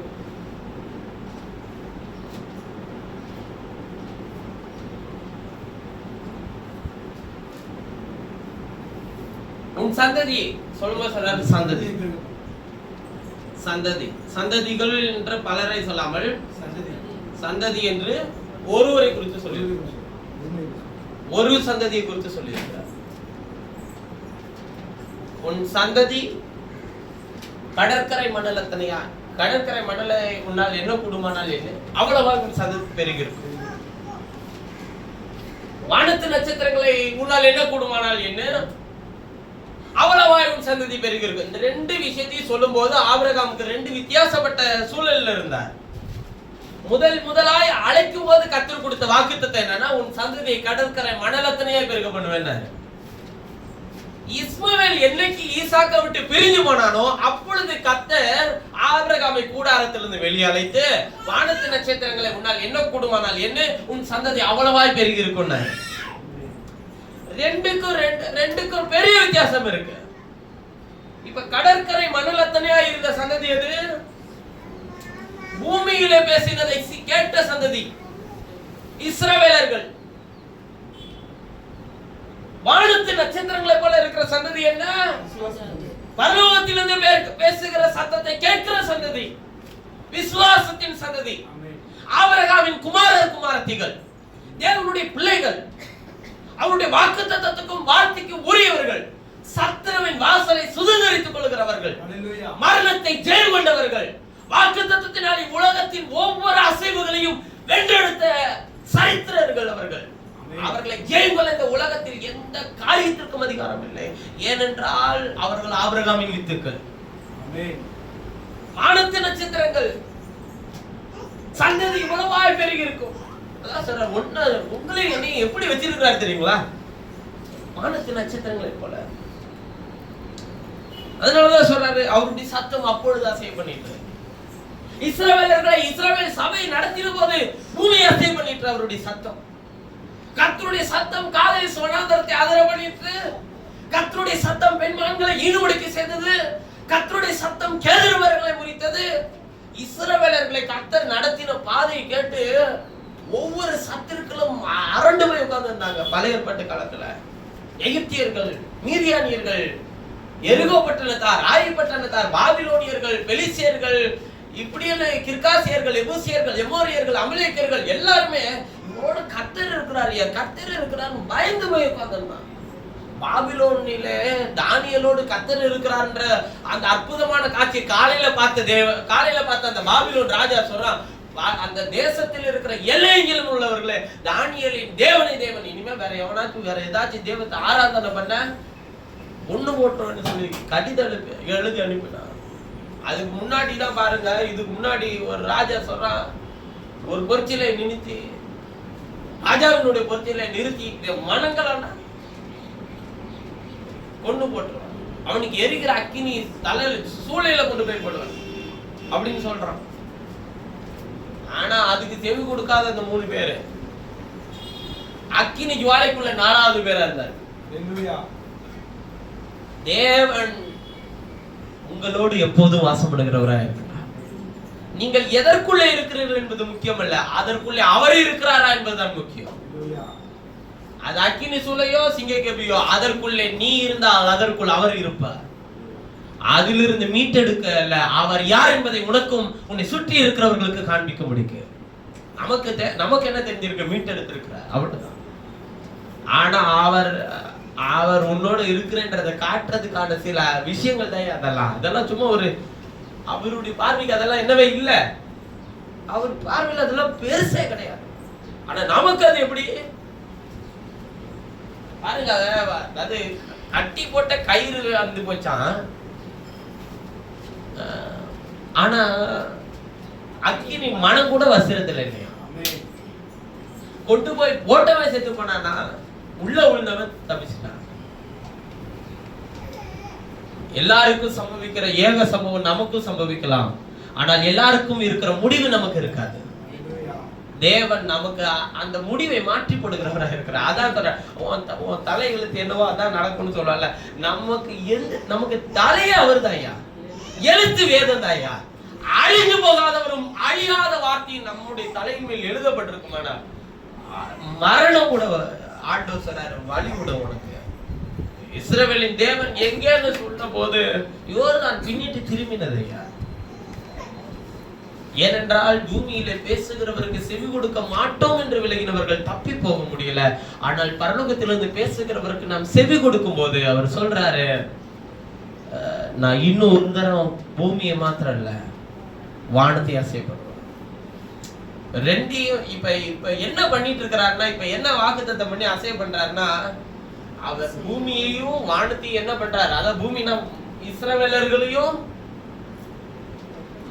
புறஜாதியையும் ரெண்டையும் அவருடைய வார்த்தையினால் அசைய பண்றார். அசைய பண்றதுன்னா என்னன்னா, உலகம் இஸ்ரவேலை பார்த்து பயந்துட்டு இருக்க, உலகத்தின் அதிபதி நம்மளே பார்த்து பயந்துட்டு இருக்கிறான். ஆக மொத்தம் ரெண்டையும் வார்த்தையினால என்ன பண்ணிட்டு இருக்கிறாரு, இவரு அசை உண்டாக்கிட்டு இருக்கிறாரு. அவன் என்ன செய்ய போறானோன்னு சொல்லி உலகம் பார்த்துக்கிட்டு இருக்க, உலகத்தின் அதிபதி இவன் என்ன செய்ய போறானோன்னு சொல்லி நம்மளே பார்த்துக்கிட்டு இருக்கிறான். வார்த்தை வெளிப்பட வெளிப்பட உலகத்தின் அதிபதியினுடைய கண்கள் உங்கள் மேல் நோக்கமா இருக்கையா, கவனமாய் பார்த்து கொண்டிருப்பான். எங்கடா ஒரு சின்ன பிசுறு தட்டுமா அப்படி இழுத்துட்டு போலாம். ஆனா அவர் என்ன பண்றாரு, பாரு, நீ எந்த சூழ்நிலையில அவனை கொண்டு போனாலும் அவன் விலகுற ஒவ்வொரு நிமிடங்களிலும் நான் அவனோட இருக்கிறேன். அவன் அவன் அவன் என் கரத்துல இருக்கிற, அதை ஒருத்தரும் பறிச்சுக்க முடியாது. இதுல ரொம்ப முக்கியமா இந்த இன்னும் என்கிற வார்த்தையில அவர் சொல்ற விஷயத்தை பாருங்க. நான் இன்னும் ஒரு முறை, அதாவது எப்படி அசைய பண்றதுன்னா என்ன, அசைறதுன்னா என்னன்னு நீங்க பாட்டுக்கு தவறா புரிஞ்சுக்காதீங்கப்பா. சிலவேலர்கள் புறஜாதிகள்ன்றது புரிஞ்சிச்சு. என்னதுன்னா மாம்சத்தின்படி, அதாவது வானத்தில் இருந்து பேசுகிறவருக்கு அப்படின்னா நமக்கு, பூமியிலிருந்து பேசுகிறவருக்குன்னா இஸ்ரவேலர்களுக்கு அவர் பூமியில வந்தார், அவர்களோடு பேசினார், செவி கொடுக்கவில்லை. இப்பொழுது அவர் பரலோகத்திலிருந்து பேசிக் கொண்டிருக்கிறார், நம்மிடத்தில் பேசிக் கொண்டிருக்கிறார். நாம் செவி கொடுக்கலன்னா தப்பிக்க முடியாதுன்றத சொல்றார். ரெண்டு பேருக்கும் ஒரே விஷயம் தான், தப்பிக்கணும்னா ஒரே வழி, பேசுறவருக்கு என்ன கொடு, செவி கொடு. புரியலையா, கத்திரிடத்தில் திரும்பி போய் புரிஞ்சுக்க, வேற வழியே கிடையாது. ஆனால் பைபிள் சொல்லுது, ஒரு தரம் என்கிற சொல்லானது என்ன அசைய பண்ணுவேன் என்றால், அசையாதவைகள் நிலைத்திருக்கத்தக்கதாக. எதெல்லாம் அசையாதது? சரி, அசை உள்ளவைகள் எதுன்னு தெரிஞ்சா அசையாதது எதுன்னு கண்டுபிடிச்சா. அசை உள்ளது எது? அசையின் சொத்து அசையாத சொத்துன்னு இருக்கா? எது அசையின் சொத்து அசையாத சொத்து? அசையாத சொத்துன்னா எது? வீடு, இதெல்லாம் அசையாத சொத்து. நிலம், வீடு, அப்புறம் வாகனங்கள், அதெல்லாம் அது அசையும் சொத்துல போதா? அதுக்கு நம்மளை இழுத்துட்டு போறதுனால அசைற நம்மளை கூட்டு போறதுனால அசைய சொத்தா? சரி ரைட்டு. இப்படி பணம் அப்புறம் பொன் இதெல்லாம் என்ன அசையாத சொத்து. அதாவது நம்ம அசைற நமக்கு உதவி செய்யற ஒரு அசையாத சொத்து. போட்டா ஒரு இடத்துல அப்படியே என்ன பண்ணோம் இருக்கும். அப்படியே இன்னும் பழைய 500 நோட்டு நிறைய பேர் வச்சிருக்காங்க. சேவிங்ஸ் நினைச்சு அது எல்லாம் போச்சுன்னு சொன்னா கூட நம்ப மாட்டோம். அந்த 500 வந்துட்டு தர மாட்டேன்றாங்க. ஒரு சில நாளைக்கு முன்னாடி ஒரு பாட்டிய மாட்டேன் 10,000 ரூபாய் 500 பழைய 500 நோட்டு இருக்கு. ஏமா இந்த நோட்டு செல்லாதுன்னு இது சேவிங்ஸ் இது ஒன்றை தர மாட்டேன்றாங்க. அம்மா இது செல்லாதாமா, செல்லாதுன்னு அறிவிக்க. செல்லாதனாலும் பரவாயில்ல, நோட்டை நான் தர மாட்டேன். வீட்டுல இருக்கிறோம்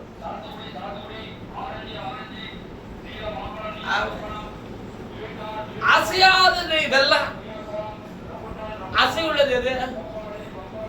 நாம சரீரம், நம்ம பிள்ளைகள், நம்முடைய குடும்பம், அப்புறம் நம்முடைய தேவையான விஷயங்கள். இதெல்லாம் இல்ல நாம உருவாக்குனதெல்லாம் அசை உள்ளது அப்படின்னு நம்ம நினைச்சுப்போம். ஆனா நாம உருவாக்குனது எல்லாமே அசையாதது. அவர் உருவாக்கினது எல்லாமே அசை உள்ளது வேதத்தின்படி. அதாவது அவர் உருவாக்குன எல்லாமே அசையும், வளரும், இனவிருத்தி செய்யும். இதான் அடுத்த ஸ்டேஜுக்கு போகும். இந்த பில்டிங் அடுத்த ஸ்டேஜுக்கு போகுமா? இப்ப நம்ம மேல ரூஃப் போட்டா கொஞ்சம் வெக்க இல்லாம இருக்கலாம் அப்படின்னு நான் நினைக்கிறேன். சரி இரு, உனக்காக நான் கொஞ்சம் வளர்ந்துட்டே வந்து ரூஃப் உண்டாயிடுறேன் அப்படின்னு சொல்லுமா? நான் போனாலும் அது அப்படியே தான் இருக்கும். அடுத்து யாராச்சும் ஒருத்தன் மனசு வச்சு எதையாச்சும் ஒன்ன வள்ளி கொட்டுனா மட்டும்தான் அது என்ன பண்ணுங்க, அது அந்த மாதிரி மாறி போகும். நான் கீழே இருக்கிற என்னுடைய வீட்டை ரெனோவேஷன், அதாவது அந்த சீரமைக்கிற விஷயத்தை செய்யும் போதே பழைய வீட்டோட விஷயத்தெல்லாம் போட்டோ எடுத்து மெமரிஸா வச்சுக்கணும். இந்த போட்டோ எடுக்கிற விஷயம் மட்டும் மண்டையில இன்னும் ஏற மாட்டேங்குது. வச்சுக்கணும்னு ஆசைப்பட்டேன். ஏன்னா இன்னைக்கு அந்த நிலை மாதிரி இன்னைக்கு இல்லவே இல்லை. பாருங்க, அது டோட்டலா இப்படி மாறுன்னு நாங்க எதிர்பார்க்கவே இல்லை. ஆனா மறுசீரமைப்பு தான் பண்ணியிருக்கோம். மறுசீரமைப்பு பண்ணதே நம்ம கண்ணுக்கு இவ்வளவு அழகா தெரியுதுன்னா, அப்ப அவர் பரவாயில்ல, நம்மளையும் அப்படித்தானே அழகுள்ளவர்களா வச்சிருப்பார். நம்முடைய வாழ்க்கை எவ்வளவு மோசமான நிலையில இருந்த நம்ம மறுசீரமைப்பு பண்ணி நம்மளை நல்லா வச்சிருக்கிறாருங்க. நம்ம என்ன நினைச்சிருக்கோம், இன்னும் ஒன்றும் மாறல பிரதர், அப்படியே தான் இருக்கு. கிருபை கொடுத்தார், மேன்மை கொடுத்தார், இரக்கத்தை கொடுத்தார், வசனத்தை கொடுத்தார், வசனத்தினால் கிருபையினால் வசனத்தை வெளிப்படுத்துறார். இதெல்லாமே மறுசீரமைப்புல கர்த்தர் உங்களுக்கு தந்தது. இந்த ஒருத்தனும் உங்கள்கிட்ட இருந்து பறிக்க முடியாது. நீங்க கொடுக்க நினைச்சா கூட ஒருத்தனும் கொடுக்க முடியாது. அது கர்த்தர் கொடுத்தது. அசை உள்ளவர்களுக்கு என்று அவர் கொடுத்த கிருபை அது. அசை உள்ளது எப்படி மாறி போகுமா? அசையாதவைகள் நிலைத்திருக்கத்தக்க. அவர் இன்னும் ஒரு தரம் என்கிற சொல்லானது அசையாதவைகள் என்ன பண்ணுமா? நிலைச்சிருக்கும். எதெல்லாம் அசையாதோ அதெல்லாமே அப்படியே நிலைச்சிருக்கும்பா. அப்படின்னா என்ன? வானம் பூமி அசைஞ்சிட்டு இருக்கா? பூமி சுத்துது, அவ்வளவுதான். அசைதா? அவர் சிரிச்சிட்டது அப்படியேதான் நிலைச்சிருக்கும். அசையாதது நிலைச்சிருக்கும். அதாவது அழியாதுன்றதான் அப்படி சொல்றாரு. நிலைச்சிருக்கத்தக்கதாக அசை உள்ளவைகள் உண்டாக்கப்பட்டவைகள் போல் என்ன பண்ணிடுமா? எப்படி உண்டாக்குனார் உங்களைய? அசை உள்ளது நம்ம தானே. அவரு பார்வையில அசை உள்ளது எது? மரம் செடி கொடி எல்லாம் படைச்ச அதெல்லாம் எதுக்கு? அசை உள்ள நமக்காக. வான பூமி ஒளிஞ்சு போகாதுன்னு நீங்க சொல்ல வரீங்களா பிரதர்? அது அசை உள்ளது, அழிஞ்சு ஆனா நிலைச்சிருக்கும். திரும்பி வந்துடும், அதே நிலைக்கு வந்துடும். வானமும் பூமியும் ஒளிந்து போகும், பூமியானது வெந்து உருகி அழிந்து போகும், வானமானது புஸ்தக சுருளை போல சுருட்டப்பட்டு போகும். ஆனாலும் புதிய வானத்தை புதிய பூமியை பார்க்கிறேன்றாரு. அப்படின்னா என்ன அர்த்தம்? வேற ஒரு வானம் வேற ஒரு பூமியா? இல்ல, இதே தேவன் புதுப்பிக்கிறவராய் இருக்கிறார். நோவாவின் காலத்தில் எல்லாவற்றையும் தான் அழித்தார். ஆனால் இதே வானத்தில் இதே பூமியில் கர்த்தர் கொண்டு வந்து வைத்தார். அந்த பேழைதான் ஆராதனை. அந்த ஆராதனைக்கு பின்பு தேவன் ஒரு ஆசீர்வதிக்கப்பட்ட பூமியில கொண்டு வந்து அவர்களை வைத்தார். ஆனால் இந்த ஆராதனை அந்த ஆராதனை விட மேன்மையானது. அது பேழையாகிய ஆராதனை, அது கண்டு விசுவாசிக்கிற ஆராதனை. இது காணாத பேழை பரிசுத்தமாக்கப்பட்ட அதே நிலைக்கு நம்மளை திருப்பி கொண்டு போகும். அசைவுள்ளவைகள் உண்டாக்கப்பட்டவைகள் போல என்ன பண்ணிருமா? மாறி போயிடும். உங்களை எப்படி உண்டாக்குனாரோ அப்படி நீங்க மாறிடுவீங்க. உங்களை எப்படி உண்டாக்குனாரு? தாயின் கர்ப்பத்திலையா? பாவத்தோடையா? துர்க்குணத்தோடையா? உலக தோற்றத்துக்கு முன்னதாக எப்படி உண்டாக்குனாரோ அவரை போல, அவருடைய சாயலாக, அவருடைய ரூபத்தின்படி அவரை போலவே உங்களை மாற்றி போடுவார். அதற்கு தான் அவர் பேசிட்டு இருக்கிறார். அவர் பேசுறது எதுக்கு? நாளைக்கு ஒருத்தவங்க உனக்கு ஆபத்தை வச்சிருக்கிறான், அதுல தப்பிச்சுக்கின்றதுக்கு பேசுவாரா? இல்ல உன் வாழ்க்கையில் இதெல்லாம் சம்பவிக்க போது கொஞ்சம் எச்சரிக்கையா இருக்குன்னு சொல்லுவாரா? அதெல்லாத்துலயும் நம்மளை கவனமா நடத்துறவருடைய கரத்துல நம்ம இருக்கிறோம். உங்க கவனத்தை விட அவருடைய கவனம் அதிகமா நம்ம மேல என்ன பண்ணுது? இருக்கு. அதனால நம்ம கவனம் குறைவா இருக்கணும்னு அவசியம் இல்லை. நாமளும் ரொம்ப கவனமா இருக்கணும். நம்மளை நடத்துறவர் அதை விட கவனமா இருக்கிறார். நமக்கு இருக்கிற கவனத்தை விட அவர் நம்ம வச்சிருக்கிற கவனம் இருக்குல்ல, அது தீடுன்னு எதுவுமே இல்லை. நீ எந்த சந்துக்குள்ள உட்கார்ந்து இருந்தாலும், யாரு பார்க்க முடியாதுன்னு நினைச்சாலும் அங்கேயே அவருடைய கரம் நம்மளை என்ன பண்ணிட்டு தான் இருக்கும், தொட்டுட்டு தான் இருக்கும். என்னையா பண்றாங்க? அங்கே எலியாவை போய் உன் ஸ்தானத்துல எலிசாவை அபிஷேகம் பண்றான்னா, இவன் ஓரேபுல போய் ஒரு கண்மலை தெரிஞ்சுக்கிட்டு அதுக்குள்ள போய் குகைக்குள்ள போய் ஒழிஞ்சுக்கிட்டான். இவன் யாருக்கு தெரியும்? ஏசபேலுக்கு தெரியுமா? தெரியாது. போர் சேவகர்களுக்கு தெரியுமா? தெரியாது. ஆகாபுக்கு தெரியுமா? தெரியாது. இவங்க எல்லாரும் கண்ணுக்கும் மறைஞ்சிட்டாரு. யார் கண்ணுக்கு மட்டும் மறைய முடியல? இவர் என்ன பண்றாரு? இவருதான் தெரியுது இல்ல, வாடா வெளியேன்னு சொன்னா வந்துடப்பறா. இவர் என்ன பண்றாரு? பூமி எதிர்ச்சி உண்டாக்குறாரு. அத என்ன பண்ணுவாருன்னா, இவரு நேரடியா சொல்லி வலிய வா ஒழுங்கா வந்துரு அப்படி சொல்ல மாட்டாரு. பூமி எதிர்ச்சி உண்டாக்குவார். அது இவனுக்கு தெரிஞ்சு போச்சு. யாருக்கு? எலியாவுக்கு. இவருதான் பண்றாரு தெரிஞ்சிருச்சு. அப்படியே நமக்கு என்ன பண்ணாது, வெளியே வர மனசு இல்ல. அப்புறம் சொல்றாரு, காற்றை அனுப்பினாராம் கோயிலுக்குள்ள. இவர் என்ன பண்றாரு? என்னன்னா இவர் சேராரு பாருங்க. வெளியே அமர்ந்த சத்தத்தோடு முதல்ல எலியாவை இங்க வாழ்னா வந்திருப்பா. ஏன் அதை பண்ணலன்றது ரொம்ப நாளா எனக்கு புரியவே இல்லை. ஏதேனில போகும்போது என்ன செய்யறாரு இவரு? நேரா போயிட்டு ஆதாமே எங்க இருக்கிறேன்னு கேட்டாரு. பாத்தீங்களா? கேட்டுட்டு நான் நிர்வாணியா இருக்கிறேன், அவனை நண்டு அவளை தாவாயில கெடுன்றவ, நான் நிர்வாணியா இருக்கிறான் ஒழிஞ்சிட்டு இருக்கிறான். ஆண்டவரே, உனக்கு நிர்வாணி என்று அறிவித்தவன் யார்? விளக்கப்பட்ட விருட்சத்தின் கனியை பேச டைரக்டா டீல் பண்ணிட்டாரு. முடிஞ்சு போச்சு. அவனுக்கு எலியாட்ட அப்படி ஏன் செய்யலன்றது ரொம்ப நாள் எனக்கு புரியவே இல்லை. அப்பதான் பைபிளை திரும்பி வாசிக்கும் போது தெரிஞ்சா, ஓரேபிலே அவன் ஒரு கண்மலையை தெரிந்து கொண்டான். ஓரேப் என்றால் என்ன? கர்த்தரை ஆராதிக்கிறதுக்கென்று தேவன் தெரிந்து கொண்ட இடம்.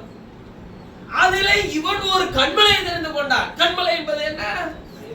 அவர் சேஃப்டி நினைச்சு இவருக்குள்ளே போய் அவருக்கு தெரியாம உட்கார்ந்து இருக்கலாம்னு நினைச்சான். அதான் சொன்னாரு, நான் எனக்குள்ளே இருந்துகிட்டு நீ வந்து எல்லாத்தையும் மறைச்சிட முடியுமா? இல்ல நீ மறைச்சிட்டா வாழ்ந்துட முடியுமா? இல்ல போகாம தான் உன்னால உட்கார்ந்து இருக்க முடியுமா? எனக்குள்ள இருக்கிற இது யாருக்கு அடையாளமா வச்சிருக்கிறாரு தெரியுங்களா? அந்த காட்சிய நமக்காக. ஏன் அதெல்லாம் எழுதுறாரு ஆண்டவர்? அதாவது சொல்றாரு, இங்க பாரு, நான் அவர்களோடு இருக்கும் போதே அவனால தப்பிக்க முடியலப்பா. நான் உனக்குள்ள இருக்கும்போது எப்படி நீ தப்பிக்கலாம் நீ நினைக்கிற? என்னென்னமோ யோசிக்கிறீ, இவ்வளவு யோசிக்கிறிய. தோட்டத்தில் இருக்கும்போது தப்பிக்கலாம் நான் நினைச்ச உடனே முடியல. இல்ல கூட சென்ற போது மேகசமம் அக்கினி சம்பத்துக்கு கீழே இருக்கிறவனாலே முடியல. மாம்சீகத்துல இம்மானுவேலாய் தேவன் அவர்களோடு கூட இருக்கும் போது முடியல. இப்ப நீ எந்த ஸ்டேஜுக்கு வந்துட்டனா, உனக்குள்ள இருக்கும்போது தப்பிச்சிடலாம் நீ எப்படி யோசிக்கிற? முடியாதுன்றதான் இப்படி சொல்றாரு. அத முடியாதுன்றத சொல்லாம இவர் என்ன பண்றாரு? அப்பெல்லாம் கூட டைரக்டா டீல் பண்ணி வெளியே போட்டாரு. கண்ணுக்கு கண், பல்லுக்கு பல், ரத்தத்துக்கு ரத்தம்ட்டாரு. இப்ப எங்க இருக்கிறதுனால பண்ண முடியல. அந்த கண்மலைக்குள்ள இருக்கிறதுனால டக்குன்னு மண்டையை பிடிச்சி வெளியே தள்ள முடியல. அவர் என்ன பண்றாரு? பூமி எதிர்ச்சி உண்டாக்குறாரு. வெளியே வருமா? வரல. ஏன்னா பண்றது யாருன்னு நமக்கு என்ன பண்ணுது தெரியுது. அப்புறம் என்ன பண்றாரு? காற்று அனுப்புறாரு. இதுக்கெல்லாம் நம்ம பயப்படுறாளா? அதுக்கும் நம்ம யாரால பிடிச்சிக்கிறோம்? ஆண்டவரே, புயல் காற்று வந்தாலும் நீர் என்னோடு இருக்கிறேன். அனுப்புறதே நான் தானே தெரியாம உள்ள உட்காந்துட்டு இருக்கு பாரு. அதுல இருந்து வெளியே வர மாட்டேன். அப்புறம் என்ன பண்றாரு? அக்கினி அனுப்புறாரு. சரி, நிலநடுக்கம் ஓகே, பூமி எதிர்ச்சி ஓகே, அடுத்து காற்று ஓகே, அப்புறம் என்ன வருது? உள்ள அக்கினி வருது. மனுஷன் அதுக்கு என்ன பண்ணல? அந்த அக்கினியிலிருந்து அவர் சொன்னாராம், வெள்ளி அமர்ந்த சத்தத்தோட, எலியாவே உனக்கு இங்க என்ன வேலை? வெளியே வான்னு. நீ போக வேண்டிய தூரம், போக வேண்டிய விஷயம் நிறைய செய்ய வேண்டியது இருக்குப்பா. இதெல்லாம் ஒரு பெரிய விஷயமா? வாயா, நீ வெளியே வா. உன்னுடைய எதெல்லாம் எனக்கு மறைவா இருக்குன்னு நீ உனக்குள்ள சேஃப்டி பண்ணி வச்சிருக்க, அதெல்லாம் விட்டு முதல்ல உடச்சி எரிஞ்சு வெளியே வா. எனக்கு தெரியாது ஒண்ணுமே கிடையாது, எல்லாம் உன் வண்டவாளம் தண்டவாளம் பூரா எனக்கு தெரியும். வா, நீ முதல்ல வெளியே வா. ஏன்னா நான் உன்னை என்ன போல மாத்த வர முயற்சி பண்ணும்போது நீ உன்னை போலயே இருக்கணும்னு ஏன் முயற்சி பண்ணிட்டு இருக்கிற? உன் சுயநலத்துக்கு எதுக்கு இருக்கிற? உன்னுடைய அஜெண்டா படியா நீ நடக்கணும்னு விருப்பப்படுற. எனக்கே கத்தெடுத்த கரலன் நீ அவரை பார்த்து கேட்கிற, என்ன போல மாறுறதுக்கு நான் அவனை நடத்திட்டு இருக்கும்போது உனக்கு ஆயத்தம் பண்ண எல்லாத்தையும் அவனுக்கு தரப்பா. வா, நீ என்னோட வா.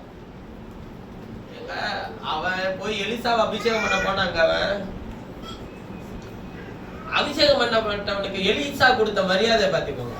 இன்னைக்கு ஒரு ஊழியக்காரன் உங்களை தேடி வந்து அபிஷேகம் பண்ற, நீ ஊழியத்துக்கு வான்னு சொன்னானா நீங்க என்ன பண்ணணும்? உடனே ஏன் நான் அப்பயே வரையா, உன் பைபிள் கூட நான் தூக்கிக்கிறேன், உன் வாட்டுக்கன் கூட நான் தூக்கிக்கிறேன், இதெல்லாம் தூக்கிட்டு வர்றதுதான் என்ன ஊழியக்காரன்?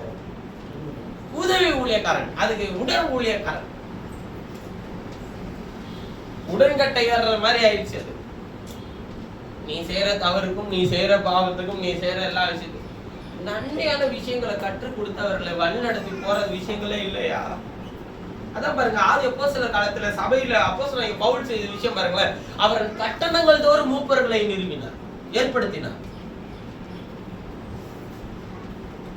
நான் கர்த்தருடைய சரீரமாகிய சபையில இன்றைக்கு நான் செய்ய முயற்சி செய்யற ஒரே ஒரு காரியம் என்ன தெரியுங்களா?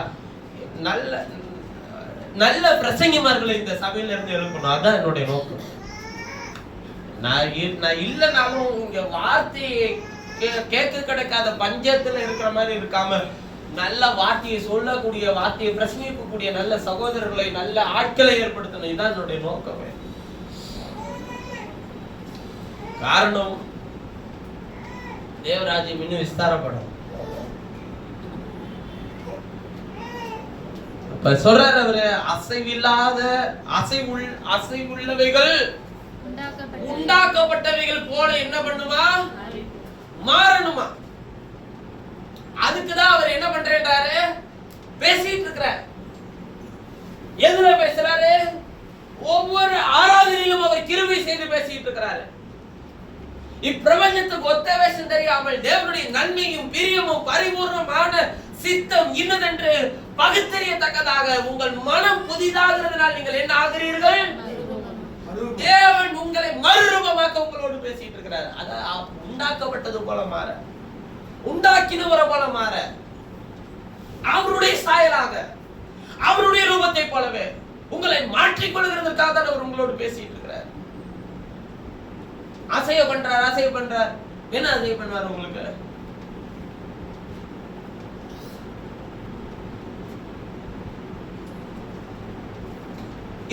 வசனத்துல சொல்றாரு, ஆதலால் அசைவில்லாத ராஜ்யத்தை பெறுகிறவர்களாகிய நாம், அதான் சொல்றாரு பாத்தீங்களா, உங்கள்ட்ட உறுதியாய் நிலைத்திருக்கக்கூடிய ராஜ்யத்தை பெற போறோமா? நம்ம பெற போகிறவர்களாகிய நாம் பயத்தோடும் பக்தியோடும் தேவனுக்கு பிரியமாய் ஆராதனை செய்யும்படி கிருபையை பற்றிக் கொள்வோம். கொடுத்த கிருபை இழந்து போகாதீங்க. அந்த ஆராதனை செய்யாத கிருபையை பயன்படுத்துங்க.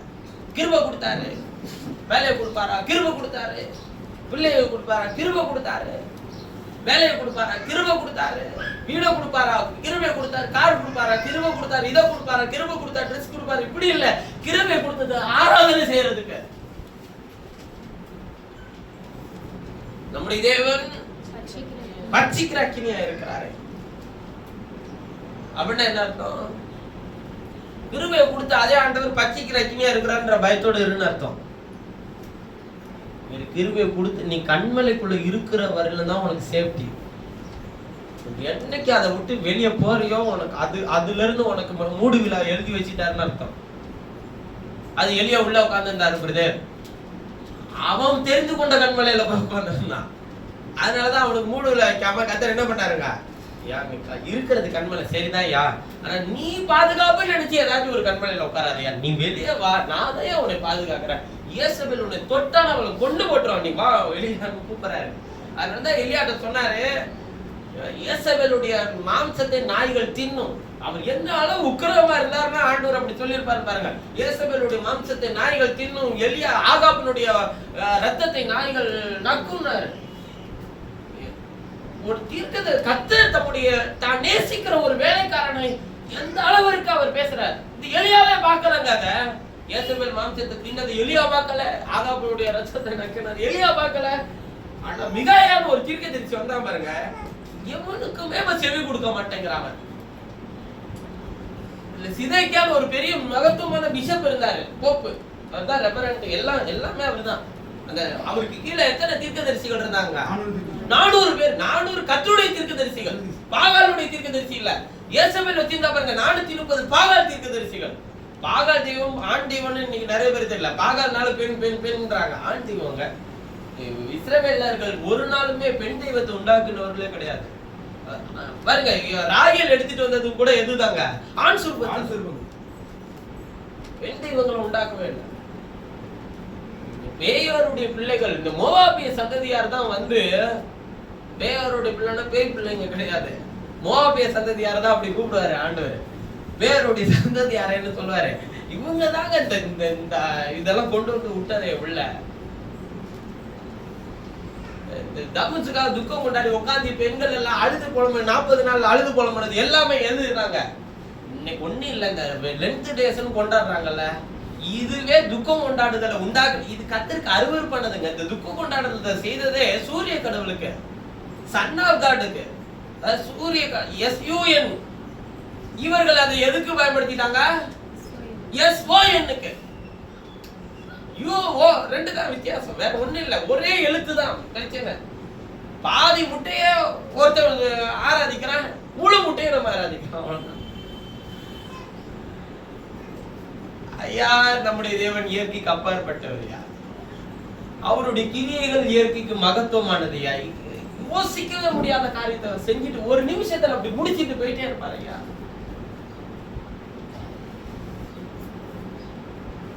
எனக்கு ஒரு பைபிள்ல அவர் செய்த மகத்துவமான அற்புதங்கள் எல்லாம், ஆச்சரியமான விஷயம் எல்லாம், யோசிக்க முடியாத விஷயங்கள்லாம் செஞ்சிருக்கிறாரு. ரொம்ப புரியாத விஷயம் என்ன தெரியுங்களா? பேதுருவோட வீட்டுக்கு எதர்சனையா போறாரு ஆண்டவர். மாமி, அதாவது அவனுடைய மாமியார் வந்து ஜுரமா படுத்திருக்கிறார். இவர் என்ன பண்றாருன்னா, துணிந்து பிழைத்திரு அப்படின்னா ஜுரம் அவளை விட்டு நீங்க. அத கூட இவர் கவனிச்சு பாக்குறவர் பாருங்க. அத பிழைத்திருன்னு சொல்லணும்னா, அது உன் சரீரத்தை வேதனைப்படுத்திட்டு இருக்கா? அவள் எழுந்து இவருக்கு பணிவிடை செய்தாலும் எழுதியிருக்கும். அப்ப இவருக்கு பணிவிடை செய்யறதுக்கு எதெல்லாம் உன்னை முடக்கி வச்சிருக்கோ அத்தனையில இருந்து உன்னை விடுதலையாக்க தேவனுக்கு வழங்க உண்டு. அவர் பார்த்தாருன்னு வச்சுக்க, அது எல்லாத்தையும் தூக்கி எறிஞ்ச ஒரு நிமிஷம் ஆகாது. நான் எழுந்து உங்களுக்கு பணிவிடை செய்ய ஆண்டவரேன்னு விரும்பணும். அவர் பாக்குறதுக்கான அந்த பார்வை, உங்களை பாக்குறதுக்கு ஒரே ஒரு சின்ன விஷயம் தாங்க, நான் உங்களுக்கு பணிவிடை செய்ய ஆண்டவரவே, விவரமா இருக்கிறாய்மா, என்ன உனக்கு ஒண்ணு பிரச்சனை, எனக்கு செய்யணும், அவ்வளவுதானே, எழுதுரு, வேலை முடிஞ்சு போய். நாம் யோசிக்கிறதுக்கு அப்பாற்பட்ட கிரியை தேவன் ஒரு நிமிஷத்தில் செய்து முடிச்சுட்டு போயிட்டே இருப்பாரு. ஆனா நாம செய்ய வேண்டிய ஒரே ஒரு சின்ன விஷயம் என்ன தெரியுங்களா? அவருக்கு இடம் கொடுக்கறதா. இயேசுவே, என் மீது கிருபையா அசைவில்லாத ராஜ்யத்தை பெறுகிறவர்களாகி நாம் பயத்தோடும் பக்தியோடும் தேவனுக்கு பிரியமா ஆராதனை செய்யும்படி கிருபையை உறுதியை பெற்றுக் கொள்வோம். நம்முடைய தேவன் எப்படி இருக்கிறார்? வச்சிக்கிறாக்கி.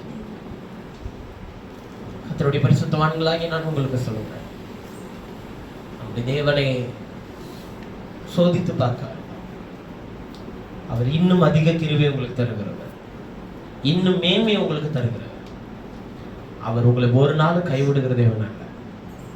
அவர் ஒரு நிமிஷமும் நம்மை கண்ணின் கருவிழி போல பாதுகாத்து நம்மை வழி நடத்துகிறவராக இருக்கிறார். உங்களுக்கு முன்பாக ஒரு வேலைக்காரனாய் சாட்சியா நான் சொல்லுகிறேன். ஆளி என்னை சுற்றி கொண்டது, தேவனுடைய கரம் என்னை மீட்டெடுக்கும். யோனா சொன்னது போல தத்ரூபமா என் வாழ்க்கையில கடந்த வெள்ளிக்கிழமை என்னுடைய வாழ்க்கையில அப்படிப்பட்ட ஒரு சம்பவங்கள் சம்பவித்தது. ஆனால் தேவனுடைய கரத்தை நீட்டி அவர் என்னை தூக்கி எடுத்து நிறுத்தி இன்றைக்கு நாங்கள் 3 பேரும் ஜீவனோடு இருக்கிறோம் என்றால் தேவன் பாராட்டின அளவில்லாத கிருபை. நாங்கள் ஊழியத்தை முடித்து நாங்கள் ஒரு சின்ன ஒரு இடத்திற்கு நாங்கள் சென்றோம். ஆனால் எதிர்பாராத விதமாய் எங்களை தண்ணீர் அடித்து சென்றது. எங்கள் 3 தான்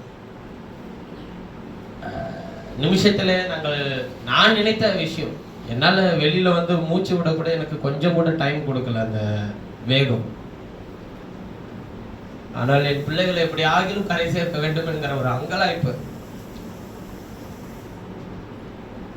என்னுடைய கருத்துல, தேவனுடைய கருத்தில் எல்லாவற்றையும் ஒப்பு கொடுத்தேன். என் கண்களுக்கு முன்பாக தண்ணீரில் ஒரு சத்தமும் இல்லாது இருக்கிற என் மனைவி கண்டேன். எப்படி ஆகிலும் ஜீவன் உண்டாக அவளை மேலே தள்ள வேண்டும் என்று முயற்சி, அதற்கு என் ஜீவனையே கொடுக்க முயற்சி செய்தேன். ஆனால் எங்கள் எல்லாருக்குள்ளும் இருந்த ஜீவன் எங்கள் எல்லாரையும் மீட்டெடுத்தது. எங்கள் எல்லாருக்குள்ளும் இருந்த ஜீவன் எங்களை மீட்டெடுத்தது. அதுதான் உண்மையான விஷயம். எங்கள் ஜீவன் எல்லாம் அவருடைய பார்வையில அற்பமானது. ஆனால்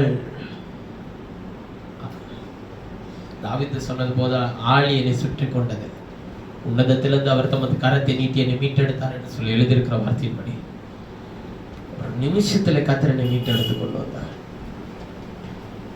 நான் இப்பயே சொல்றேன், அதிக நேரம் தண்ணீருக்குள் இருந்தது, தண்ணீரினால் சூழப்பட்டது, உள்ளே ஆழத்திற்குள்ளே சென்ற எல்லா நினைவுகளும் என்னுடைய சிந்தையில இன்றைக்கும் இருக்கிறது. கண்ண உடனே அப்படியே அதே நிலைதான்.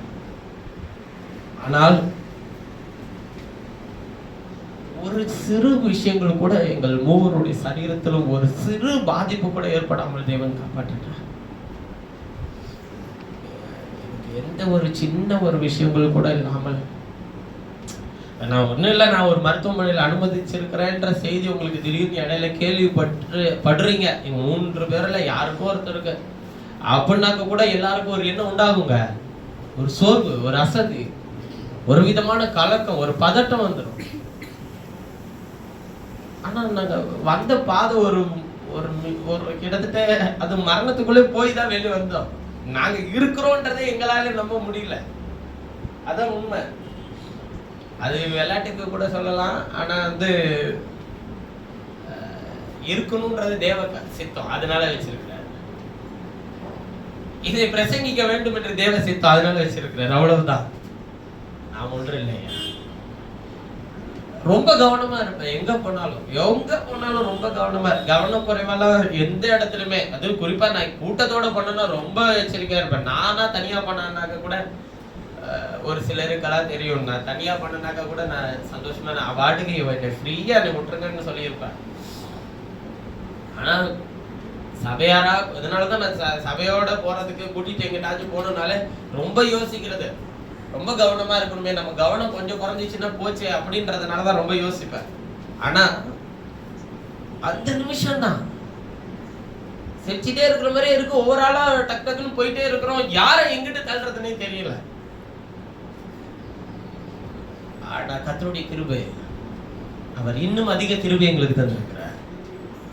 அவருக்காக நிற்க, அவருக்காக ஓட, அவருக்காக பிரயாசப்பட, இப்பொழுது நான் பேசிக்கொண்டிருக்கிற இந்த ஜீவன் தேவன் கொடுத்த பிச்சையா. அதனால் உங்கள் எல்லாருடைய ஜெபத்துக்கும், உங்கள் எல்லாருடைய உண்மையான அன்புக்கும், உள்ளத்தின் ஆழத்திலிருந்து ஒரு வேலைக்காரனாய் உங்களுக்கு நான் நன்றி செலுத்துகிறேன். தேவனுக்கு முதலாவது கனமும் நன்றியும் செலுத்துகிறேன். 2வது உங்களுக்கு என்னுடைய உள்ளத்தின் ஆழத்திலிருந்து நன்றி செலுத்துகிறேன். ரொம்ப முக்கியமான விஷயம், இதை காட்டிலும் ஒரு பெரிய விஷயம் என்னுடைய ஜீவியத்துல சம்பவிக்க போறதே கிடையாது அப்படிங்கிற முடிவுக்குள்ள நான் தண்ணீரை விட்டு வெளியே வந்தோடனே எனக்கு காத்து மண்டையில உடச்சிக்கிட்டே இருக்கிற ஒரே விஷயம் இன்னைக்கு வரையில அதுதான். இதை காட்டிலும் உனக்கு என்ன பெருசு, ஏதாச்சும் இருக்குதா? அதெல்லாம் ஒன்றும் இல்லைன்னு நான் என்னோட மனைவிட்ட சொன்ன ஒரே ஒரு காரியம், உனக்கு ஒன்றும் இல்லை, எந்திரி, ஒரே அழுத்து தான் அது ஜீவனை திரும்பி கத்து தந்தார். என்னுடைய அவனை என்னுடைய சகோதரன் நான் பார்த்ததே கிடையாது, என்னுடைய பிள்ளை தான் அப்படின்னு தான் நான் எப்பொழுதுமே நினைக்கிறது உண்டு, அப்படிதான் பார்க்கறதும் உண்டு. எனக்கு கிடைக்காத எல்லா விஷயத்தையும் நான் அவனுக்கு தரணும்னு நான் நினைக்கிறது உண்டு. அவனை என்னால பிடிக்க முடியன்ற திரும்பி பார்க்கும்போது ஜீவனோடு கத்தர் அவனை வைத்திருந்தார். ஆனா நான் நேற்று முந்தின இரவெல்லாம் நான் நினைத்து பிள்ளைகளை இழந்திருப்பேனே, என்ன எப்படினாலும் வெளியே கொண்டு வந்திருப்பாருங்க. நான் அந்த ஆளில் அவ்வளவு ஆழத்தில் இருந்த போது ஒரே ஒரு வெளிச்சமும் அந்த பாசி நிறைந்ததான அந்த பச்சை நிறமும் அந்த வெளிச்சமும் மாத்திரம் என் கண்ணை விட்டு நீங்கவே இல்லை இன்னைக்கு வரையும். நான் அவ்வளவு தண்ணீருக்குள்ள இருந்தோம் எப்படி தம் கட்டியிருப்பேன். எனக்கு ஒரு நீச்சல் தெரியாது, ஒண்ணும் தெரியாது. எனக்கு எல்லா நினைவுகளும் இருந்துச்சு, எனக்கு ஒண்ணுமே செய்யவே இல்லை இன்ன வரையுமே. என்னை எப்படியோ சேர்த்திருப்பாரு, என் பிள்ளைகளை வந்திருப்பேன்ற வேதனை என்னோட இருதயத்துல ஆழ்த்தி கொண்டே இருந்தது. அதை விட்டு வெளியே வர எனக்காக ஜெபியுங்கள். தொடர்ந்து நான் கர்த்தருடைய வார்த்தையில் நிலைத்திருக்கோம். எல்லாருக்கும் சொல்லணும்னா எனக்கு ஆசை, ஃபோன் பண்ணி பேசணும், எனக்கு நடந்த விஷயங்களை சொல்லணும். எல்லாரும் பதட்டப்பட்டு நேரில் பார்க்கணும்னு தான் ஆசைப்படுவீங்கன்றதுனால தான் நான் உங்களுக்கு நேரில் சொல்றேன். சொல்லலைன்றதுனால மன்னிச்சிருங்க. அடக்கத்திற்கு வராமல் ஆராதனைக்கு வந்தது, ஆராதனைக்கு வர வைத்ததற்கு தேவனுக்கு நன்றி செலுத்துவோம். கர்த்தரை நான் நன்றி செலுத்துகிறேன், உயர்த்துகிறேன். கொடுத்த ஜீவன் அவருக்கானது. நான் உள்ளே இருக்கும்போது நான் சொன்ன ஒரே ஒரு விஷயம், ஆண்டவரே நாமத்தை மகிமைப்படுத்த ஆண்டவரே, வேற ஒன்னும் கேட்கலையா, நாமும் மகிமைப்பட உதவி செய்யும். என்னை காப்பாத்தினாரு, என்னை விடுவிச்சாரு, அதெல்லாம் இல்லை. அவர் நாமத்தை உயர்த்தி இருக்கிறாரு, மகிமைப்படுத்தி இருக்கிறாரு. ஒரு சின்ன தவறு தாங்க அது அவர் நாமத்தை தூசிக்க வச்சிருக்கோம். எப்படான்னு காத்துக்கிட்டு இருக்கிறவங்க கூட்டம் ஒரு பெரிய கூட்டமே இருக்கு. கர்த்தருடைய வசனத்துக்கு செவி கொடுக்கிற கூட்டம் சின்னதா தான் இருக்கு. இந்த சின்ன கூட்டத்தை ஆண்டவருக்குள்ள கொண்டு வர எனக்கு 10 வருஷம் தேவைப்பட்டிருக்கு. 2015 ஊழியத்துக்கு வந்தார், 2025 11வது வருஷத்தை கர்த்தர் எனக்கு தரப்போறாரு. இந்த நிலைக்கு நான் வரத்துக்கு எத்தனை கண்விழிப்புகள், எத்தனை பிரயாசங்கள், எத்தனை போராட்டங்கள், எத்தனை இந்த சூழலை காட்டிலும் மேன்மையான ஒரு அவமானங்கள், நிந்தனைகளை தாண்டி வந்திருக்கிறேன். ஆனா இது எல்லாமே ஒரு நிமிஷத்துல என்ன பண்ணிருக்குங்க பண்ணிருக்கும். ஆனா அவர் நாமத்தை காப்பாத்திருக்கிறார். அவர் நாமத்திலே உயர்த்தும்படிக்கு தெரிந்து கொள்ளப்பட்ட பாத்திரங்களாக தேர்ந்தெடுத்தது நாம். அவர் நாமத்தை உயர்த்த நான் இன்னும் சொல்கிறேன், கர்த்தராகிய இயேசுவின் நாமத்தை எங்கும் பிரஸ்தாபம் பண்ணுவேன். அவர் நாமத்துக்காக, வார்த்தைக்காக வாழ்வேன், மரிப்பேன். அவருடைய நாமத்துக்காக மாத்திரமே மரிப்பேன். என்னுடைய சுயமான எந்த காரியத்திற்காகவும் இல்லாமல் தேவன் என்னை அவர் நாமத்துக்காக எடுத்துக்கொள்ளட்டும். அதற்கு இந்த நிமிஷம் வரையில் நான் காத்திருக்கிறேன். அது வரையிலும் நாம் எல்லாரும் பிரயாசப்படுவோம். கர்த்தர் உங்களை ஆசீர்வதித்து பலப்படுத்தட்டும். இந்த சாட்சியோடு கூட இந்த செய்தியை நான் நிறைவு செய்கிறேன். கர்த்தர் உங்களை மீதுபடுத்துவாராக. நேசிக்கிறீங்க பரலோக பிதாவே, நீர் கொடுத்த அற்புதமான நடத்துதலுக்காக நன்றி. பூமியில பேசுறவங்களுக்கு செவி கொடுக்க மாட்டோம் என்று விலகினவர்கள் தப்பி போகாமல் இருக்கிறார்.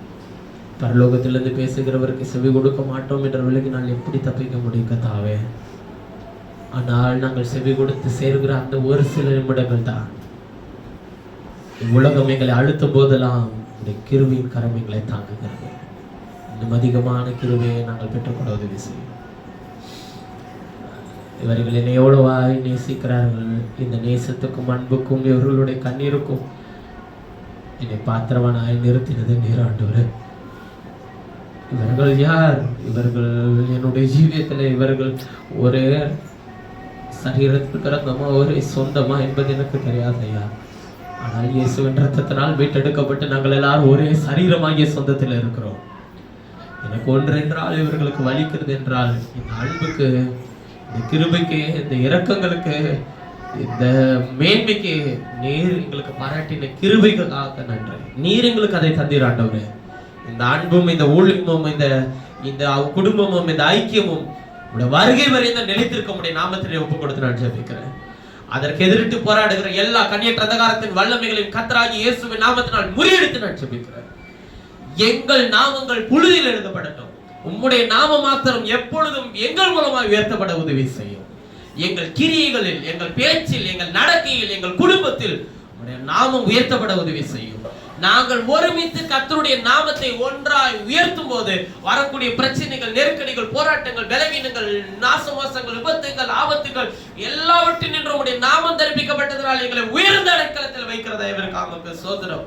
நீர் சொல்லி இருக்கிறீர், அவன் என் நாமத்தை அறிந்திருக்கிறபடினால் நான் அவனை உயர்ந்த அடைக்கலத்தில் வைப்பேன் என்று சொல்லி இருக்கிறீங்க. கர்த்தாவே, கர்த்தராகிய இயேசுவின் நாமத்தை அறிந்திருக்கிற எங்களை நீ உயர்ந்த அடைக்கலத்தில் வைத்துக் கொண்டிருக்கிறீர். உமக்கு நன்றி. அந்த அடைக்கலத்திலிருந்து ஒருத்தனை எங்களை பிடித்து போட முடியாது கர்த்தாவே. ஏன் மரணம் கூட எங்களுக்கு வழிவிடும் ஆண்டவரே. யோர்தான் பிரவாகித்து பின்னிட்டு திரும்பும் கர்த்தாவே. செங்கடல் எங்களுக்கு முன்பாக வழி திறக்கும் என்கிற நம்பிக்கையோடு பயணம் செய்கிறோம் கர்த்தாவே. எங்களுடைய மாம்சீகத்தின் அஜாக்கிரதைகளும் ஆண்டவரே அப்பா கவனக்குறைவுகளையும் எங்களை விட்டு எடுத்து போடும் ஐயா. எல்லாவற்றிலும் கவனமாயிருக்க எங்களுக்கு உதவி செய்யும். எல்லா காரியத்திலும் கவனமாயிருக்க உதவி செய்யும். நாங்கள் அவ்வளவு விஷயங்களை நாங்கள் செய்து முடித்தோம், சந்தோஷமாக இருக்கிறோம் என்று நாங்கள் ஆசுவாசப்படுத்திக் கொள்ள எங்களுக்கு நிமிஷங்கள் கூட நாங்கள் நேரத்தை ஒதுக்காமல் நாங்கள் எப்பொழுதும் கவனம் உள்ளவர்களா எங்கள் அடிகளை கவனமாக எடுத்து வைக்க எங்களுக்கு உதவி செய்யும். எங்கள் ஒவ்வொரு கிரியைகளையும் நீர் ஆராய்ந்து அறிந்திருக்கிற உடைய பார்வைக்கு மறைவாய், வெளியில இருக்கிற மனுஷர்களுடைய பார்வைக்கு மறைவாய் போகலாம். ஆனால் அந்த ஆளியிலும் உம்முடைய கரம் எங்களை தாங்கினதற்காக நன்றி. அந்த நெருக்கடியிலும் உம்முடைய கரம் எங்களை தாங்கினதற்காக நன்றி. உடைய வெளிச்சம் சுற்றிலும் பிரகாசித்ததற்காக நன்றி. கடைசியாக தரிசிக்கிறேன் என்று நினைத்த எனக்கு மீண்டும் உடைய வேதத்தை தரிசிக்க எனக்கு பாராட்டின கிருபைக்காக நன்றி.